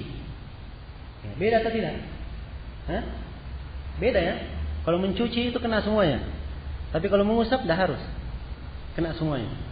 Ya. Kalau dia cuci tangannya, maka dia harus mencuci seluruh tangan. Tapi kalau dia usap itu tidak harus kena seluruhnya. Ini buku misalnya, ya buku. Ya. Nah, saya letakkan tangan saya dari pertengahannya, segera akan ke bawah. Ya, pertanyaan, saya sudah mengusap buku ini atau belum? Sudah, kan begitu? Apakah kena semua buku ini? Jawabannya tidak. Kalau begitu mengusap tidak harus kena seluruhnya. Ya. Dari pembahasan kata mengusap ini terdapat sejumlah pemahaman fikih yang penting. Yang pertama, ya, tidak harus menyela-nyelai jari ketika mengusap. Jadi kalau tayamum tidak harus dia usap, dia sela-sela jari. Ya. Jelas? Ada yang berkata dia tangan, kalau begitu harus kena semua. Jawabannya mengusap tidak menunjukkan mana apa? Kena semua. Jelas? Kapan dia gerakkan di atas tangannya, dia usap begini, walaupun tidak kena semua, itu sudah cukup. Dia sudah disebut mengusap secara bahasa dan secara syariat. Jelas? Demikian pula muka. Ketika dia usap mukanya, ya, tidak harus dia gosokkan sampai ke hidungnya, sampai ke pelupuk matanya, tidak harus. Ya. Kapan dia usapkan tangannya dan sudah mendominasi muka, sudah cukup. Ya, sudah cukup. Dia sudah dikatakan mengusap mukanya. Sudah dikatakan apa? Mengusap mukanya. Jelas sampai sini? Ya, tidak harus dia usap sampai kena semua ujungnya. Ya, sebab muka kalau dalam definisi, dan ini sudah berlalu bersama kita ya di pembahasan wudu, muka itu dari rambut ubun-ubun, ya, untuk ukuran orang normal ya. Ya, ukuran kebanyakan orang maksud saya. Ya, maaf kalau kalimat normal nggak bagus. Ya, untuk ukuran kebanyakan orang. Ya, sebab ada yang rambutnya bermula dari pertengahan tumbuhnya. Ya, dan ada yang tumbuhnya agak di depan sedikit. Ukuran kebanyakan orang. Ya, dari ubun-ubun ukuran kebanyakan orang sampai ke dagu. Itu untuk tinggi. Tinggi apa namanya? Wajah. Untuk lebar wajah dari cuping ini, cuping kanan ke cuping kiri, nah itu ukurannya. Jadi itu yang disebut dengan nama wajah. Ya, seluruh wajah ini tidak harus diusap. Ya, sebab kalimat mengusap tidak harus mencakup seluruhnya. Tidak harus mencakup seluruhnya. Ini dari fikih yang juga penting untuk dipahami. Baik. Saya kira ini beberapa hal yang berkaitan dengan hadits Ammar bin Yasir. Ya, saya bisa simpulkan beberapa kesimpulan. Yang pertama, ya, bahwa yang disyariatkan ketika tayamum dia mengumpulkan kedua telapak tangannya ke bumi. Ya. Kemudian yang kedua disunnahkan dia meniup, ya, bekas debunya, atau boleh juga dia menepukkan antara kedua tangannya. Ya. Kemudian yang ketiga, ya, dia mengusap kedua telapak tangannya, ya, telapak tangan dan punggung tangannya, dua-duanya diusap. Ya. Kemudian yang ketiga, dari kesimpulan yang ketiga, yang diusap dari tangan hanya sampai ke pergelangan tangan saja, telapak tangan. Adapun siku, ya, tangan ke siku itu tidak disyariatkan karena hadisnya lemah. Ya, kemudian kesimpulan berikutnya bahwa dia juga mengusap mukanya. Dia mengusap mukanya. Ya, kemudian kesimpulan berikutnya dari sisi urutan boleh tangan dahulu kemudian apa? Kemudian muka. Dan boleh muka dahulu kemudian tangan. Ya. Kemudian kesimpulan berikutnya bahwa kata mengusap itu tidak harus menunjukkan kena seluruhnya. Tidak harus menunjukkan kena seluruhnya pada anggota yang diusap. Ini mungkin beberapa kesimpulan di dalam hal ini. Nah, dan dalam hadits Ammar ini terdapat tambahan kesimpulan-kesimpulan fikih yang lainnya, pelajaran-pelajaran yang berharga yang lainnya. Ya. Nah, dan secara umum ketika Ammar, ya, beliau berguling-guling, dan ini memberatkan sekali. Tayamum berguling-guling di atas tanah. Nabi mengajarkannya sesuatu yang menunjukkan kemurahan syariat ini. Ya, cukup bagi kamu diajarkan tayamum. Ya, pukulkan kedua telapak tangannya, dia cuma usap telapak tangan dan muka, cukup. Ya, ini menunjukkan kemudahan syariat. Kemudian dalam hadits ini juga terdapat fikih penting. Ini penjelasan kaidah yang banyak sekali ditanyakan. Ya, yang banyak sekali ditanyakan. Dan saya ingin memberikan kaidah ini di sini. Ammar di sini beliau sholat, ya, ketika beliau junub, beliau tayamum, kan begitu, dengan cara yang salah ini. Dan beliau setelah itu apa? Sholat atau tidak? Tentunya sholat, kan begitu. Begitu kembali Ammar kepada Nabi, Ammar mengadukan bahwa dia tayamum begini. Nabi menunjukkan cara kamu salah. Harusnya cukup begini kamu tayamum. Dan Nabi tidak menyinggung masalah sholatnya. Sholatnya benar atau tidak? Ya, sholatnya benar atau tidak? Sekarang pertanyaan saya, Ammar sholat dengan tayamum yang benar atau tidak? Ya, dengan tayamum yang tidak benar, kan begitu? Kalau begitu dia sholat dengan wudu, dengan tahara yang tidak sesuai dengan syariat. Tapi kenapa Nabi tidak perintah mengulangi sholatnya? Nah, di sini saya ingin katakan sebuah kaidah. Ya, seorang kalau meninggalkan kewajiban karena dia jahil, ya, berkaitan jahil akan hukum, ya, apabila telah keluar waktunya, maka tidak perlu dia ulangi kewajiban itu lagi. Ya. Dan ini berlaku dalam banyak bab. Di bab sholat, ya, di bab haji. Ya. Nah, jelas? Di bab haji, kecuali apa yang diperkecualikan oleh dalil. Ya, kalau ada yang diperkecualikan, kita lihat apa yang diperkecualikan oleh dalil. Tapi ini kaidah-kaidah umum. Kaidah-kaidah umum. Iya. Jelas ya? Nah, ya tidak ada dosa baginya. Ya, kalau dia jahil, tidak tahu hukum, ini asalnya tidak perlu dia ulangi. Kecuali apa yang diperkecualikan oleh dalil. Misalnya di musim haji. Ya. Ada orang yang jahil, dia tawaf ifadah. Dia tidak tahu hukum itu. Makanya seperti ini tidak diberi udzur dengan jahilnya. Dia harus kembali lagi melakukan tawaf ifadah. Jelas ya? Tapi itu diperkecualikan, ada dalil yang menunjukkan. Kalau tidak ada dalil menunjukkan, asalnya kaidahnya seperti itu. Kalau dia meninggalkan karena jahil. Ingat, ini karena apa? Karena jahil. Adapun karena lupa, ya beda ya antara jahil dan apa? Lupa. Kalau dia karena lupa, maka ibadah itu dia ulangi kembali. Ya. Dia ibadah itu dia ulangi kembali. Karena itu orang yang lupa sholat, ya, jangan tatkala waktunya sudah lewat dikatakan apa? Ya sudah, sepanjang kamu sudah lupa enggak apa-apa. Tidak. Sebab Nabi SAW bersabda dalam hadits Anas bin Malik riwayat Bukhari dan Muslim, "Man nama an salatihi aw nusiya anha wa waqtuha hina ma dzakaraha." Siapa yang ketiduran dari salatnya atau dilupakan darinya, maka waktunya ketika dia mengingatnya. Waktunya dilakukan ketika dia mengingatnya. Ini dibedakan antara dua hal. Ya, antara orang yang jahil melakukan hukum itu dan antara orang yang lupa dalam melakukannya. Nah, ini akan terjadi ya di dalam banyak permasalahan fikih. Ya, sebab kalau diberi hukum terhadap apa yang jahil, banyak sekali seorang yang menuntut ilmu, setelah menuntut ilmu dia baru tahu, oh rupanya begini hukumnya. Saya dulu berbuat begini. Ya. Kalau apa yang dia lakukan itu salah seluruhnya, ya, pada saat dia jahil diulangi seluruhnya, maka ini akan memberatkannya. Ya, berbeda dengan orang yang lupa. Lupa itu sepanjang yang dia lupa adalah wajib, maka dia wajib mendatangkan kewajiban tersebut. Nah, kita pindah kepada hadits berikutnya. Hadits Ibnu Umar sudah kita baca ya. Kemudian hadits berikutnya kata beliau, An Abi Hurairah radhiyallahu ta'ala anhu annahu qala Rasulullah sallallahu alaihi wasallam as-sa'idu wudu'ul muslim wa illam yajid al-ma'a 10 sinin فإذا وجد الماء فليتق الله وليمسه بشرته. رواه البزار وصححه ابن القطان وصوب الدارقطني إرساله وللترمذي عن أبي ذر نحوه وصححه. Ini hadits Abu Hurairah datang dari dua jalan.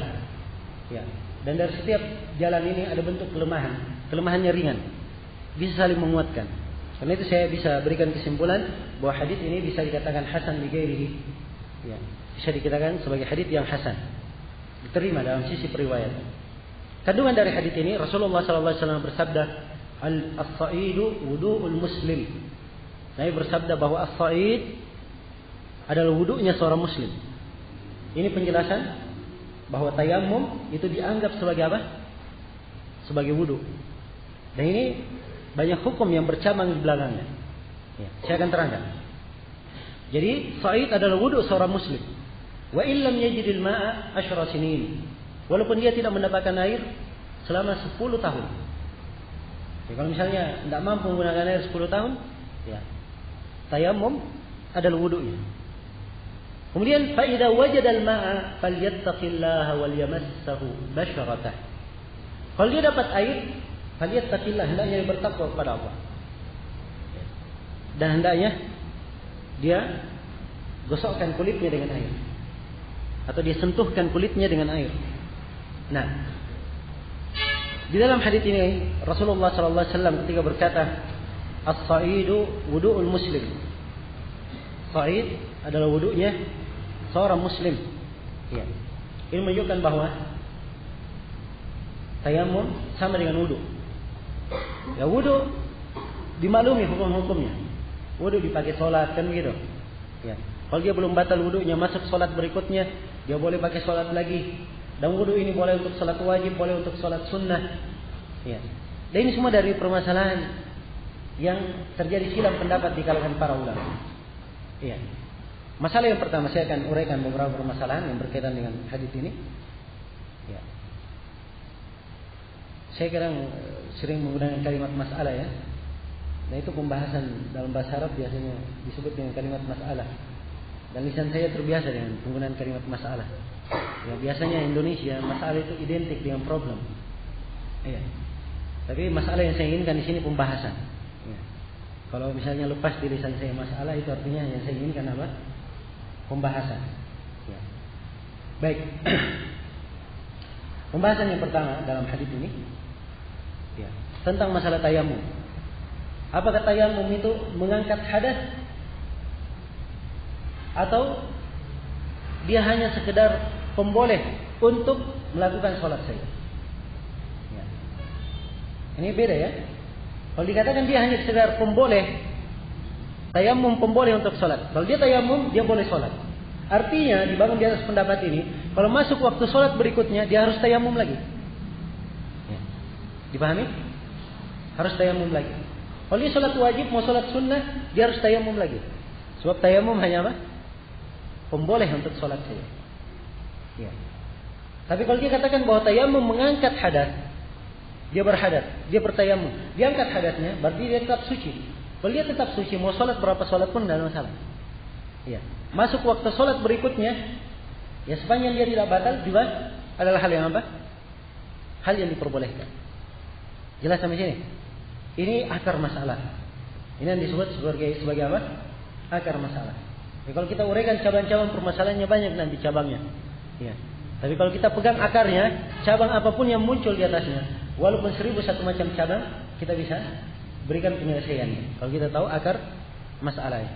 Maka ini dalam akar permasalahan ini, akar pembahasannya, para ulama ada 3 pendapat. Ada yang mengatakan bahwa tayammum sekedar pemboleh saja. Pendapat yang kedua mengatakan bahwa tayammum mengangkat hadas secara mutlak. Ya. Pendapat yang ketiga, dia katakan bahwa tayammum itu mengangkat hadas sementara. Mengangkat hadas apa? Sementara saja. Ya. Nah, saya tidak ingin banyak luas dalam menguraikan hal ini, tapi saya berikan kesimpulan yang terkuat bahwa pendapat yang paling pertengahan itu adalah pendapat yang mengatakan bahwa tayammum itu hanya sekedar mengangkat hadas sementara. Ya, ini yang pertengahannya. Ya, sebab dia tayammum adalah pengganti sementara untuk apa? untuk wudu. Ya. Nah, kapan dia dapat air? Maka batal apa? Batallah tayamumnya. Maka hadas yang ada pada dirinya, kalau dia junub misalnya, atau dia apa? Berhadas, maka ini semuanya harus dengan air. Dia mensucikannya. Jelas sampai sini? Iya. Ini tatkala kita katakan bahwa dia mengangkat hadas sementara. Ya. Dan kalimat mengangkat hadasnya ini juga menunjukkan bahwa dia bukan pemboleh. Dalam artian seorang yang bertayamum sepanjang belum batal tayamumnya, maka dia boleh melakukan beberapa sholat. Masuk waktu sholat berikutnya belum batal, maka dia boleh melakukan sholat. Ini insyaallah taala yang kuat di dalam masalah ini. Ya. Ini yang kuat di dalam masalah ini bahwa apa? Dia hanya mengangkat hadas sementara. Sebab Allah Subhanahu wa taala berfirman, "Fatayammamu sha'idan thayyiban." Ya, bertayamumlah kalian dengan sha'id yang baik. Kemudian di ayat setelahnya dikatakan, "Walaki yuridu liyutahhirakum." Akan tapi Allah hendak mensucikan kalian. Itu menunjukkan bahwa tayamum ini pensuci. Dia sama dengan wudu. Tatkala dalam hadis ini dikatakan al-wudu as-sha'idul mu'min, wudu adalah apa? As-sha'id wudu'ul mu'min, as-sha'id adalah wudu'nya mukmin. Ini menunjukkan bahwa tayamum sama dengan wudu fungsinya. Dia bukan pemboleh, tapi mengangkat hadas. Kita katakan sementara, ya, kita katakan sementara sebab ini tentunya tidak berlaku umum. Ya. Kapan dia dapat air, maka batallah tayamumnya. Maka batallah tayamumnya. Ini pendapat insyaallah yang paling pertengahan di dalam masalah ini. Kemudian saya tekankan, dibangun di atas pendapat ini. Ya. Dibangun di atas pendapat ini bahwa tayamum mengangkat hadas sementara. Dibangun di atasnya yang pertama, boleh melakukan ya, salat wajib. Ya. Boleh dia melakukan salat wajib dengan tayamum itu. Kemudian yang kedua, dia boleh melakukan beberapa salat wajib dengan satu tayamum itu. Kemudian yang ketiga, dia boleh melakukan beberapa salat sunnah dengan tayamum itu. Ya. Dengan tayamum, dengan satu tayamum. Nah, ini pembahasan-pembahasan yang tercakup ya, cabang-cabang permasalahan ya, yang tercakup di dalam akar pembahasannya. Apakah tayamum itu mengangkat hadas atau hanya sekedar pemboleh saja? Jelas sampai sini? Baik. Pembahasan yang kedua. Pembahasan yang kedua di sini tentang masalah yang diterangkan di dalam hadis. Fa idza wajada al-ma'a falyattaqillaha. Kalau dia sudah dapat air, falyattaqillah. Hendaknya dia bertakwa kepada Allah. Wal yamassahu basyaratah. Kemudian dia usapkan pada kulitnya. Dia usapkan pada kulitnya. Nah, asalnya dalam wudu itu dia wudu, dia basahi kulitnya. Itu kadar wajibnya. Kalau ingin dia gosok, ya, dia gosok itu disunnahkan. Menggosok itu adalah apa? Disunnahkan. Ada yang berwudu misalnya dia cuma siram saja. Ya, dia tidak sentuh, dia siram, kena semuanya, itu cukup. Tapi kalau dia gosok, ini dia sudah cukup dan sudah melakukan sunnah dengan menggosoknya. Ya, jelas sampai sini? Ini dua hal. Ya, maka di sini yang saya perlu tekankan dalam pembahasan ini, ya, diterangkan bahwa apabila ada air, maka batal tayamumnya. Sekarang pembahasannya, apakah boleh seorang mengakhirkan sholat karena dia mengharapkan ada air nanti? Ya. Sekarang dia di awal waktu periksa sumber-sumber air, tidak ada air, cari tidak ketemu. Tapi dia tahu nanti dia di waktu duhur ya nyarinya. Dia tahu bahwa 1:30 nanti atau 1:30 nanti ada air, ya, mengalir. Dia tahu itu. Apakah boleh diakhirkan? Ya. Apakah boleh diakhirkan? Ini dibangun di atas pembahasan ya. Sebab dikatakan apabila dia dapat air, dan ini airnya akan dia dapatkan. Airnya akan dia dapatkan. Apakah ini boleh atau tidak? Ini letak silam pendapat di kalangan para ulama. Iya. Terdapat silam pendapat di kalangan para ulama. Nah, yang benarnya bahwa ya, dia afdalnya mengakhirkan. Afdalnya dia mengakhirkan. Dia mengakhirkan sampai dia dapat air. Kita katakan afdalnya bukan wajib dia akhirkan. Ya, sebab asalnya dia tidak ada air sudah. Kalau asalnya tidak ada air, maka ayat mengatakan kalau tidak ada air boleh tayamum, kan begitu. Tapi sekarang kita berbicara tentang apa? Afdaliyahnya. afdalnya boleh diakhirkan. Afdalnya boleh diakhirkan. Karena itu kalau saya berikan kesimpulan di sini untuk meringkas pembahasan, saya simpulkan bahwa mengakhirkan waktu sholat ke akhir waktu itu boleh pada dua keadaan. Yang pertama, kalau dia mengetahui akan ada air di akhir waktu. Keadaan yang pertama lebih diberatkan atau lebih disunnahkan dia mengakhirkan. Yang kedua, apabila dugaan besarnya dia tidak yakin ada air, tapi dugaan besarnya ya akan ada air di akhir waktu, maka tidak ada masalah dia akhirkan sholatnya. Ini dua keadaan. Boleh dia mengakhirkan sholat. Ya. Kemudian mendahulukan sholat di awal waktunya pada saat tayamum itu pada tiga keadaan. Ya. Keadaan yang pertama, kalau dia tahu dia cari air tidak dapat air, dan dia tahu kalau dia undur pun tidak dapat air, dia tahu itu. Sebab air biasanya masuknya di waktu asar, baru ada air. Ya. Kalau dia tahu seperti ini, maka yang seperti ini dia mengedepankan sholatnya. Dia sholat di awal waktu. Yang kedua, dugaan besarnya tidak akan dapat air. Dugaan besarnya tidak dapat air. Kemudian yang ketiga, kalau dia ragu, apakah ada air atau tidak. Ada air atau tidak. Kalau dia ragu seperti ini, asalnya ya tayamum itu dibolehkan baginya. Dan dia lebih baik melakukan sholat sesegera mungkin untuk melepaskan tanggung jawabnya.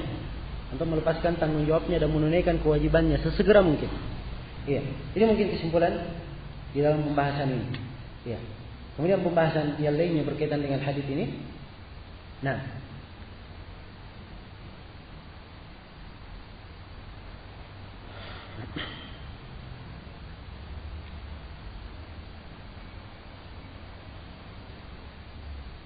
iya. Ada seorang yang sholat dengan tayamum. Kemudian setelah sholat dia dapat air. Ya, setelah sholat dia dapat air. Apakah dia ulangi sholatnya atau tidak? Hah? Iya. Ini masalahnya perlu dirinci. So, ada dua keadaan. Yang pertama dia sholat. Ya. Setelah keluar waktunya, baru dia dapat air. Sudah keluar apa? Waktunya. Baru dia dapat air. Maka yang seperti ini, ya, tidak ada kewajiban mengulangi sholatnya menurut kesepakatan para ulama. Sebab waktunya sudah apa? Sudah keluar. Dan ketika dia sholat dengan tahara yang syar'i, yaitu dengan apa? Yang tayamum. Maka asalnya tidak ada yang membatalkan sholatnya. Tidak ada yang membatalkan sholatnya. Ini kalau sudah keluar waktu. Yang menjadi titik pembahasan kita, kalau dia sholat, sekarang dia sholat duhur misalnya. Sholat duhurnya jam 12. Ya. Sholat asar jam 3. Ya. Jam 2.30, setelah dia sholat duhur, dapat air. Dia dapat air. Apakah sholatnya batal atau tidak? Ya. Ini letak silang pendapat di kalangan para ulama. Ya. Letak silang pendapat di kalangan para ulama. Ada yang mengatakan diulangi, wajib diulangi, batal sholatnya itu. Ada yang mengatakan sunnah diulangi, tapi tidak batal. Ada yang mengatakan ya, tidak ada pengulangan sama sekali, tidak wajib diulangi. Nah, tidak wajib diulangi. Dan ini pendapat yang terakhir, insyaallah taala yang lebih kuat.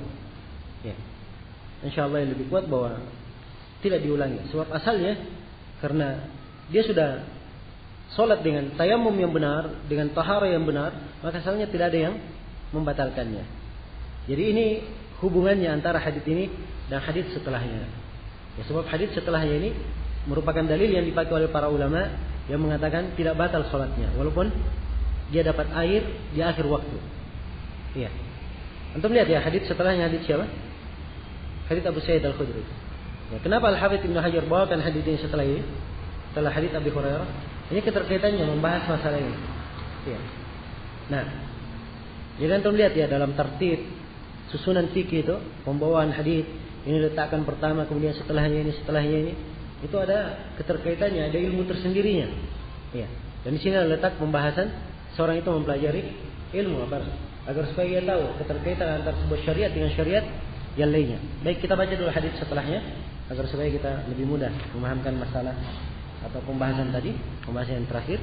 Kata beliau, An Abi Sa'id Al-Khudri radhiyallahu ta'ala anhu annahu qala, kharaja rajulani fi safarin fa hadaratis salatu wa laysa ma'ahuma ma'un fatayammama sa'idan tayyiban fa sallaya thumma wajada al-ma'a fil waqt فأعاد أحدهما الصلاة والوضوء ولم يجي الآخر ثم أتيا رسول الله صلى الله عليه وسلم فذكر ذلك له فقال للذي لم يعد أصبت السنة وأجزتك صلاتك وقال للآخر لك الأجر مرتين رواه أبو داود والنسائي. Dari Abu Sa'id radhiyallahu taala anhu, nama beliau Sa'ad bin Malik bin Sinan, nama Abu Sa'id Al-Khudri. Beliau adalah salah seorang dari 7 orang sahabat yang paling banyak meriwayatkan hadis. Iya. Beliau berkata, kharaja rajulani fi safar. Keluar 2 orang lelaki dalam sebuah perjalanan. Fa hadaratis shalah. Maka masuklah waktu salat. Wa laysa ma'ahuma ma'un. Dan keduanya tidak punya air. Ya. Fatayammama sa'idan tayyiban fa shallaya. Maka keduanya pun tayammum. Keduanya pun apa? Tayammum dengan sa'id tayyibah. Menggunakan sa'id yang baik, tanah yang baik. Kemudian keduanya salat. Keduanya salat. Summa wajada al-ma'a fil waqt. Kemudian keduanya mendapatkan air masih pada waktu salat itu. Nah, ini pembahasan kita kan? Pembahasan yang kita bahas. Kemudian keduanya mendapatkan air masih pada waktunya. Nah, disinilah keduanya berbeda pendapat. Ya. Fa'ada ahaduhum as-salata wal wudu. Salah seorang dari mereka dia ulangi salatnya, ya tentunya dia ulangi juga apa? Wudunya. Dia ulangi wudunya kemudian salat. Walam yu'idil akhar. Adapun yang lainnya dia tidak ulangi. Ya. Dia tidak ulangi. Thumma ataya Rasulullah sallallahu alaihi wasallam fadzakara dzalika lah. Kemudian Nabi mendatangi keduanya. Ya. Lalu keduanya menyebutkan kejadian mereka kepada Nabi.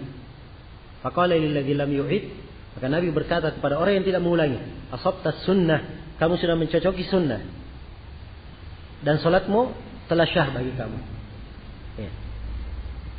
Dan beliau berkata kepada orang yang mengulangi, waqala lil akhar, yaitu kepada orang yang mengulangi, lakal ajru marratain, engkau dapat pahala 2 kali.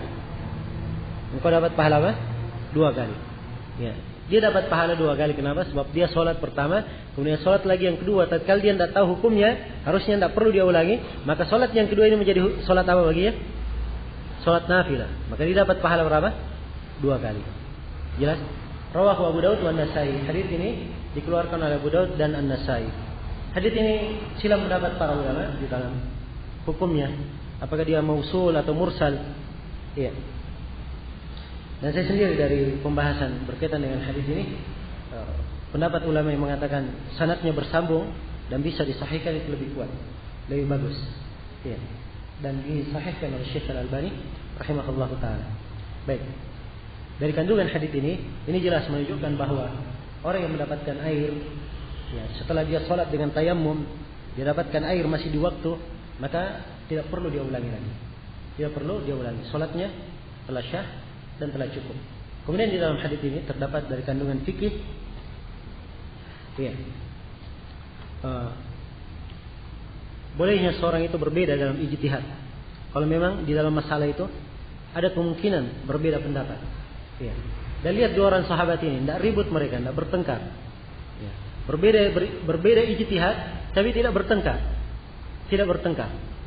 Dan memang dalam sebagian masalah ilmu, ya, harusnya seorang berlapang dada kepada saudaranya. Ya. Berlapang dada kepada saudaranya. Ya, sebab tidak harus.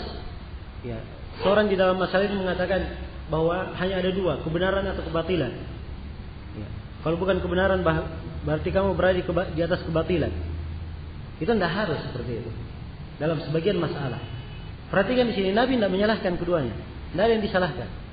Jelas? Padahal beda dalam bentuk ijtihad. Sebab memang dalil mengandung kemungkinan. Dan demikian pula di dalam sebagian keadaan, apalagi di masa fitnah kadang. Ya. Di masa fitnah, dalam masalah-masalah yang ada ijtihad di situ, yang mungkin seorang berbeda pendapat, bersilang pendapat, maka harusnya yang seperti ini jangan terlalu ditekankan jalur memaksakan pendapat. Sebab ini akan menambah fitnah dan akan semakin memperkeruh keadaan. Dan ini dari fikih yang harus dipahami. Ya. Apalagi di masa fitnah, kadang sebagian orang menganggap bahwa dirinya pendapatnya adalah pendapat yang benar. Dia haruskan kepada orang lain untuk mengikutinya, dan dianggap bahwa itu adalah pembelaan dari sunnah. Siapa yang menyelisihi sunnah. Ya. Maka hal yang seperti ini bukan secara mutlak diberlakukan. Ada kaidah-kaidah dan aturan. Ya. Dan lihat bagaimana sirah para ulama as-salaf di dalam masalah yang seperti ini. Dan ini mungkin sekedar isyarat saya isyaratkan. Ya. Dan ini banyak pembahasannya dalam hadis-hadis. Mungkin saya akan berikan rincian kaidah-kaidahnya. InsyaAllah ta'ala besok di pertemuan kita membahas kitabul fiqh. Ya.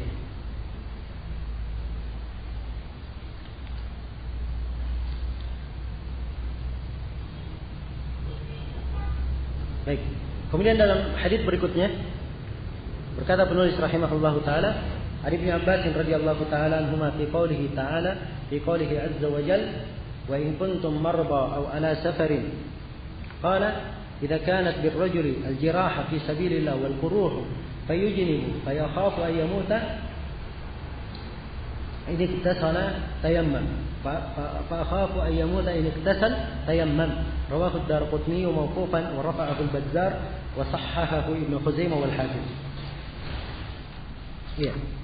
Kata beliau rahimahullahu taala dari Ibnu Abbas radhiyallahu taala anhu tentang firman Allah taala, dan apabila kalian sakit atau kalian berada di dalam perjalanan. Nah, ayat maksudnya, kelanjutan ayat. Ya, wa in kuntum marda aw ala safarin aw jaa ahadun minkum minal ghaid fatayammamu sa'idan falam tajidu ma'an fatayammamu sa'idan thayyiban. Jelas? Ini ayatnya. Kata beliau, Ibnu Abbas menafsirkan apa maksud ayat ini. Kata beliau, idza kanat birrajuli al-jirah. Kalau seorang tertimpa luka fi sabilillah dalam sebuah peperangan, dia terluka misalnya, wal quruh, atau ada kuruh padanya. Ya. Kuruh ini bekas, ya, dari luka yang kadang bernanah atau kadang, ya, nampak penyakit darinya, tersebut kuruh. Jadi kalau dia ada jirah atau kuruh, fayujnib, lalu dia junub, ya. Fayakhafu ayyamuta in iktasal. Kemudian kalau dia mandi, dia khawatir akan mati, tayammam. Kata Ibnu Abbas, maka cukup dia tayammum. Ya, hadis ini telah disebutkan oleh Ibnu Hajar, ya, terdapat silang pendapat di kalangan para ulama apakah hadisnya mauquf atau marfu'. Apakah dari ucapan Ibnu Abbas saja atau marfu' dari Nabi sallallahu alaihi wasallam. Jelas hadis ini, ya, ada bentuk kelemahan di dalamnya, dan para ulama ahli hadis, ya, kebanyakannya menguatkannya, menjadikannya sebagai hadis mauquf. Di antaranya Abu Zur'ah mengatakannya sebagai hadis yang mauquf. Ya. Maka hadis ini secara umum, ya, termasuk hadis yang dianggap sebagai hadis yang mauquf. Tapi perhatikan hukum dari hadis. Sebab Ibnu Abbas di sini menafsirkan. Ya.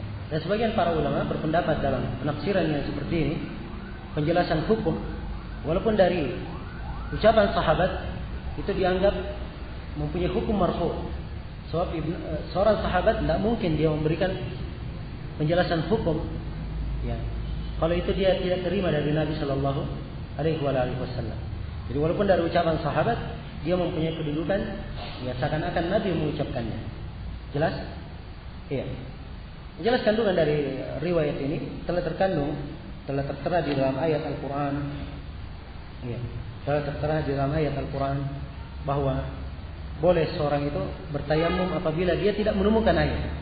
Dan kalimat tidak menemukan itu mencakup dua hal, sebagaimana yang telah saya terangkan. Dia tidak temukan sama sekali, atau dia tidak ketemukan dalam artian tidak mampu. Orang yang sakit tidak mampu menggunakan. Iya. orang yang sakit. Demikian pula orang yang terluka. Dia tergolong orang yang tidak mendapati air, tidak mampu menggunakan air. Maka yang seperti ini boleh dia bertayamum. Seperti ini boleh dia bertayamum. Jelas?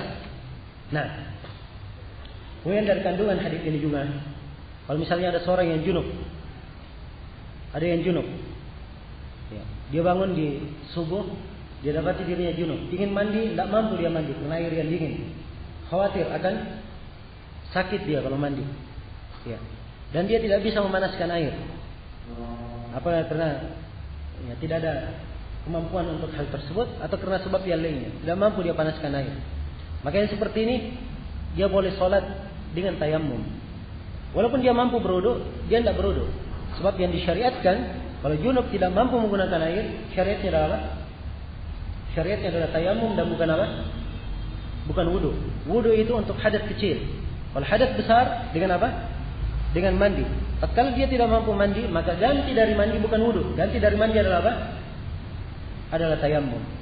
Ganti dari mandi adalah tayamum. Jelas sampai sini? Ya. Kalau dia ingin wudu dahulu, ya, setelah itu dia tayamum karena junubnya, tidak ada masalah. Ya, tidak ada masalah. Tapi kalau dia wudu saja sebagai ganti untuk sebagai ganti untuk mandinya, ini tidak diperbolehkan. Tidak diperbolehkan. Jelas sampai sini? Nah. Kemudian dalam riwayat berikutnya, baik, masih ada waktu ya, kita selesaikan bab tayamum supaya pada duhur kita bahas masalah haid nanti.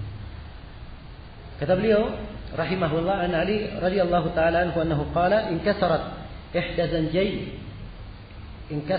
ihda zanjayya fasa'altu Rasulullah sallallahu alaihi wasallam fa'amarani an amsaha 'ala al-jaba'ir rawahu Ibnu Majah bi sanadin wahin jiddan.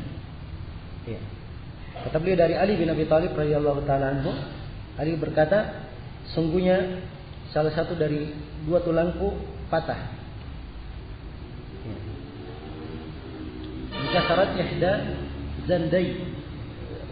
zandan itu tulang yang dua tulang yang berada dari tangan, ya, dari telapak dari pergelangan tangan sampai ke siku, ya.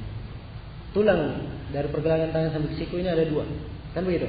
Ada dua tulang, salah satunya patah. Nah, maka kata Ali, fasaltu Rasulullah, saya tanya kepada Rasulullah, fa amarani an amsah 'ala al-jabair. Ya. Maka Nabi memerintah saya untuk mengusap di atas balutannya karena ya dia patah, tentunya dibalut ya untuk diobati. Ya, karena ada balutannya, maka Ali bertanya kepada Nabi, ya bagaimana caranya dia mencuci tangan padahal ada balutan. Ya. Ya sekarang pembalutnya biasanya pakai perban ya. Nah, apa yang harus dia lakukan? Maka Nabi perintah untuk diusap saja. Untuk diusap. Ibnu Hajar berkata diriwayatkan oleh Ibnu Majah dengan sanad yang sangat lemah. Sengaja beliau datangkan memang di sini untuk beliau terangkan kelemahan hadis ini. Bahkan sanadnya ya mungkin dikatakan lebih dari sangat lemah. Kalau ada yang mengatakan sanadnya dihitung sebagai hadis palsu mungkin saja. Ya. Dan ini dari hadis di dalam Sunan Ibnu Majah yang datang dengan derajat yang sangat lemah sekali. Dan sebagian para ulama menghukumnya sebagai hadis palsu. Sebab di dalam sanadnya ada rawi yang bernama Amr bin Khalid Al-Wasiti dan dia ini adalah pendusta menurut Imam Ahmad dan Ibnu Ma'in. Ya. Dan Waki serta Abu Zur'ah mengatakan dia sering memalsukan hadis. Dan Hakim berkata dia meriwayatkan dari Zaid bin Ali ya, hal-hal yang maudhu, hadis-hadis palsu. Nah, hadis-hadis palsu. Dan perlu diketahui bahwa ya, hadis ini dari jalan Amr bin Khalid meriwayatkan dari Zaid bin Ali. Maka ini kalau menurut kaidah Al-Hakim termasuk hadis-hadis palsu yang dibuat oleh Amr bin Khalid. Nah, maka ini termasuk hadis yang tidak bisa dikuatkan. Walaupun ada pendukungnya mungkin bisa diambil dalam riwayat setelahnya, ini tidak bisa dikuatkan. Jelas ya? Maka asalnya tidak ada hadis yang sahih tentang masalah mengusap di atas balutan. Mengusap di atas apa? Balutan. Ya. Baik, saya akan rinci pembahasannya, kita baca dulu hadis setelahnya. Kata beliau Jabir radhiyallahu taala, "Fi ar-rajul alladhi shujja faqtasala famata." Dari Jabir radhiyallahu taala anhu, beliau berkata tentang orang yang terluka, ya shujja, terluka. Nah, Biasanya kalimat syujja itu terluka, tapi lukanya berada di kepala atau berada di wajah. Itu kalimat syujja. Ya, kalau berada di tubuh, itu dibahasakan dengan bahasa lain. Dibahasakan dengan bahasa jirah atau yang semisal dengan itu. Tapi kalau syujja ini khusus penggunaan untuk luka di kepala atau di wajah. Jelas ya? Maka pada orang yang luka ini, dia mandi kemudian meninggal. Nah, ini dalam kisah ya, sebuah kisah. Ya. Nah, orang ini ketika terluka kepalanya, dia mimpi basah. Lalu dia tanya kepada sahabat, apakah sih ada keringanan untuk tayamum? Nah, mereka jawab, tidak ada keringanan bagi kalian. Apa tidak keringanan bagi engkau?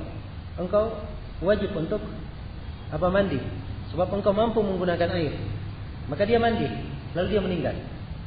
Maka begitu para sahabat datang kepada Nabi sallallahu alaihi wasallam memberitakan kejadian itu, maka sahabat berkata, qataluhu qatalahumullah. Qataluhu qatalahumullah. Ya, mereka ini telah membunuhnya. Maksudnya mereka menjadi sebab orang itu mati. Ya. Nah, ini hadis, andai kata hadisnya sahih, ya, dia banyak kandungan pelajaran di dalamnya. Tapi Allah alam yang benarnya bahwa hadis ini adalah hadis yang lemah, yang tidak bisa dikuatkan. Ada beberapa jalan memang, tapi nggak bisa dikuatkan. Iya. Di dalam konteks yang dibawakan oleh Ibnu Hajar, inna makana yakfihi, harusnya cukup bagi dia untuk tayamum saja. Kemudian ya'sib, dia membalut ya lukanya dengan kain. Kemudian dia usap di atas luka itu.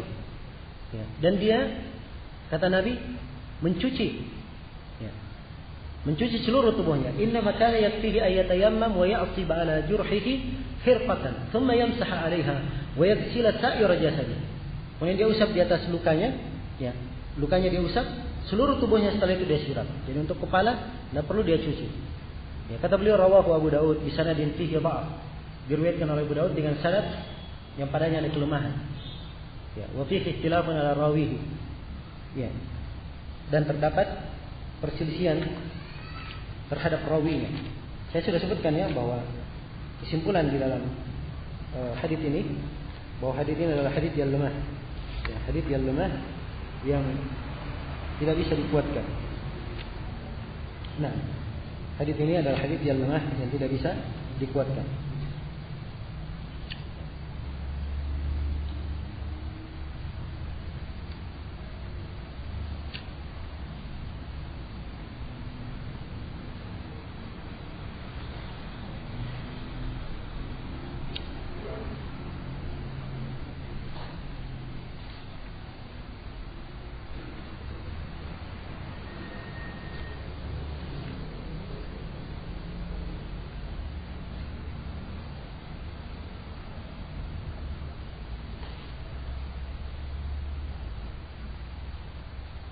Baik.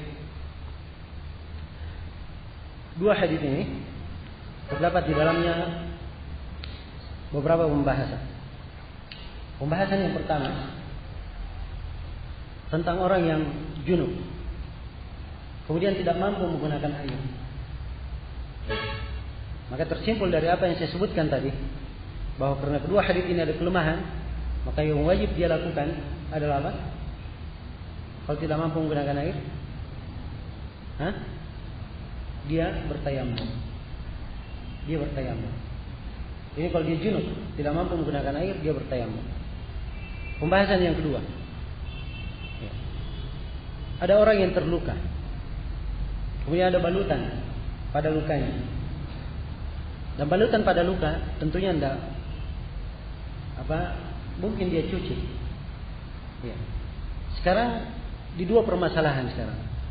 Di masalah wudu dan di masalah mandi. Ya.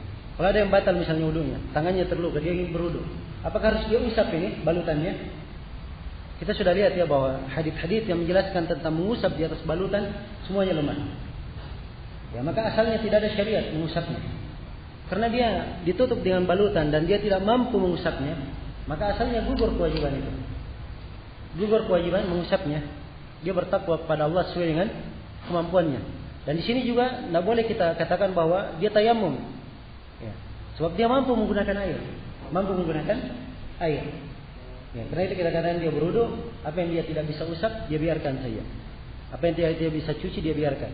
Dan ujungnya insyaallah telah syah, sebab Allah tidak membebani seorang kecuali sesuai dengan kemampuannya.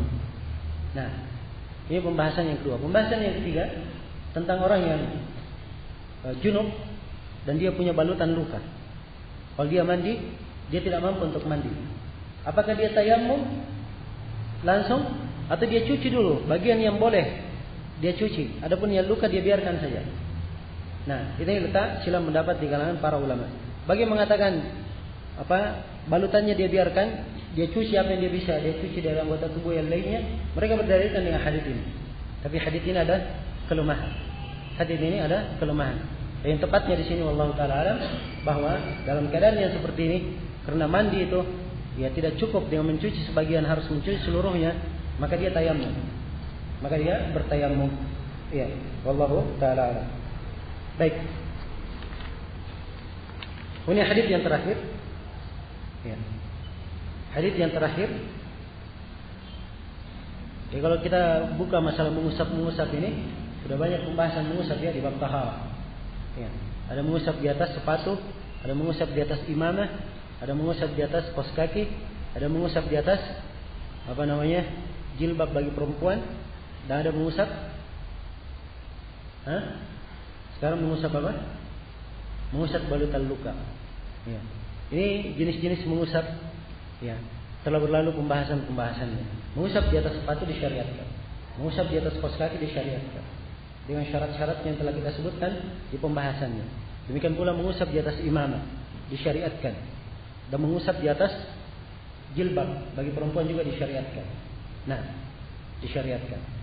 Ya, tapi imamah dan jilbab ini yang disyariatkan diusap, ya bukan imamah dan jilbab yang yang hanya sekedar dipasang saja, tapi yang maksudnya yang sulit untuk dibuka. Yang sulit untuk dibuka. Nah, kalau perempuan misalnya sulit dia membukanya, boleh dia mengusap di atasnya. Iya, boleh dia mengusap di atasnya. Kalau sebagian para ulama kita, ya, itu menguatkan syarat-syarat lebih daripada itu, memberikan persyaratan lebih daripada itu. Kalau imamah syaratkan harus diikat dari bawah, kemudian harus terpasang bukan untuk dilepas, baru dibolehkan untuk diusap. Nah, ini dikuatkan oleh beberapa ulama kita di masa ini. Ya, demikian pula untuk perempuan. Ya, tapi yang benarnya bahwa asalnya sepanjang dia disebut imamah dan sepanjang dia disebut khimar bagi perempuan, asalnya boleh untuk diusap walaupun tidak begitu terpasang ketat. Ya. Yang jelas ada bentuk kesulitan saja walaupun tidak sangat sulit, maka sudah cukup insyaallah taala boleh untuk mengusap di atasnya. Adapun mengusap di atas luka, maka kita sudah sebutkan hadis-hadis yang menjelaskannya ada kelemahan.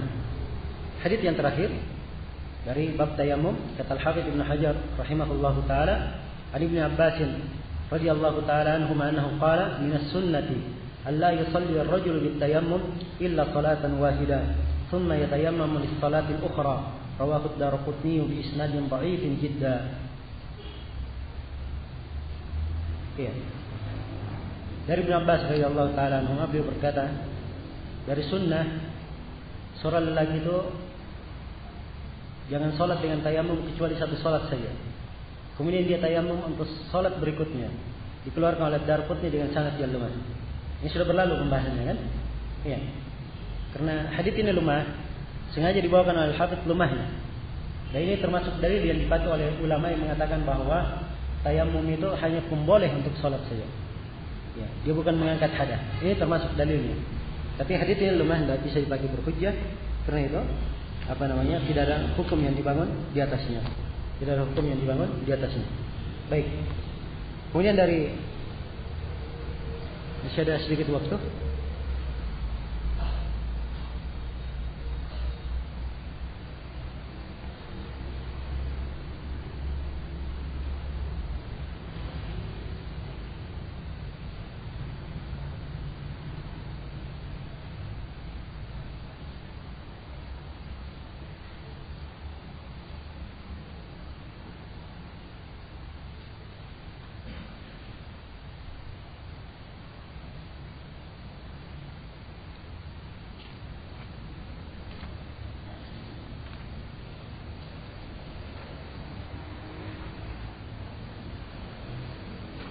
Ya. Baik, saya kira cukup ya. Ini adalah pembahasan. Ada silang pendapat segala macam. Tapi agak berat dipahami. Insyaallah taala apa yang saya sebutkan dalam bab tayamum tadi sudah mewakili hukum-hukum penting yang berkaitan dengan masalah tayamum. Dan insyaallah taala setelah duhur nanti kita akan membuka pembahasan tentang babul haid. Bab tentang haid. Ikhwan jangan ada yang lari ya di pembahasan haid. Ini pembahasan bukan cuma untuk akhwat saja. Bukan pembahasan untuk akhwat saja. Seluruh dari umat Islam harus paham pembahasan haid. Dan tentu dalam bab fikih, bab yang paling susah, paling sulit itu di babul haid. Itu yang paling sulit di babul haid. Sampai Imam Ahmad berkata beliau mempelajari fikih babul haid 7 tahun. 7 tahun beliau mempelajarinya. Nah, komen di dalamnya ada permasalahan-permasalahan yang agak detail. Ya. 2 permasalahan fikih yang dikatakan oleh para ulama paling sulit dalam bab fikih. Salah satunya di babul haid. Ya. Tentang perempuan al-muhayyirah. Perempuan yang kebingungan. Yang akan datang nanti rincian masalah itu. Baik, insyaallah taala kita lanjutkan nanti setelah duhur, 5 menit lagi dari duhur atau lebih sedikit. Kita gunakan waktu untuk salat, persiapan untuk salat. Waffaqana Allah wa iyyakum bima yuhibbu wa yardah. Subhanakallahumma wa bihamdik asyhadu an la ilaha illa anta astaghfiruka wa atubu ilaik. Walhamdulillahirabbil alamin.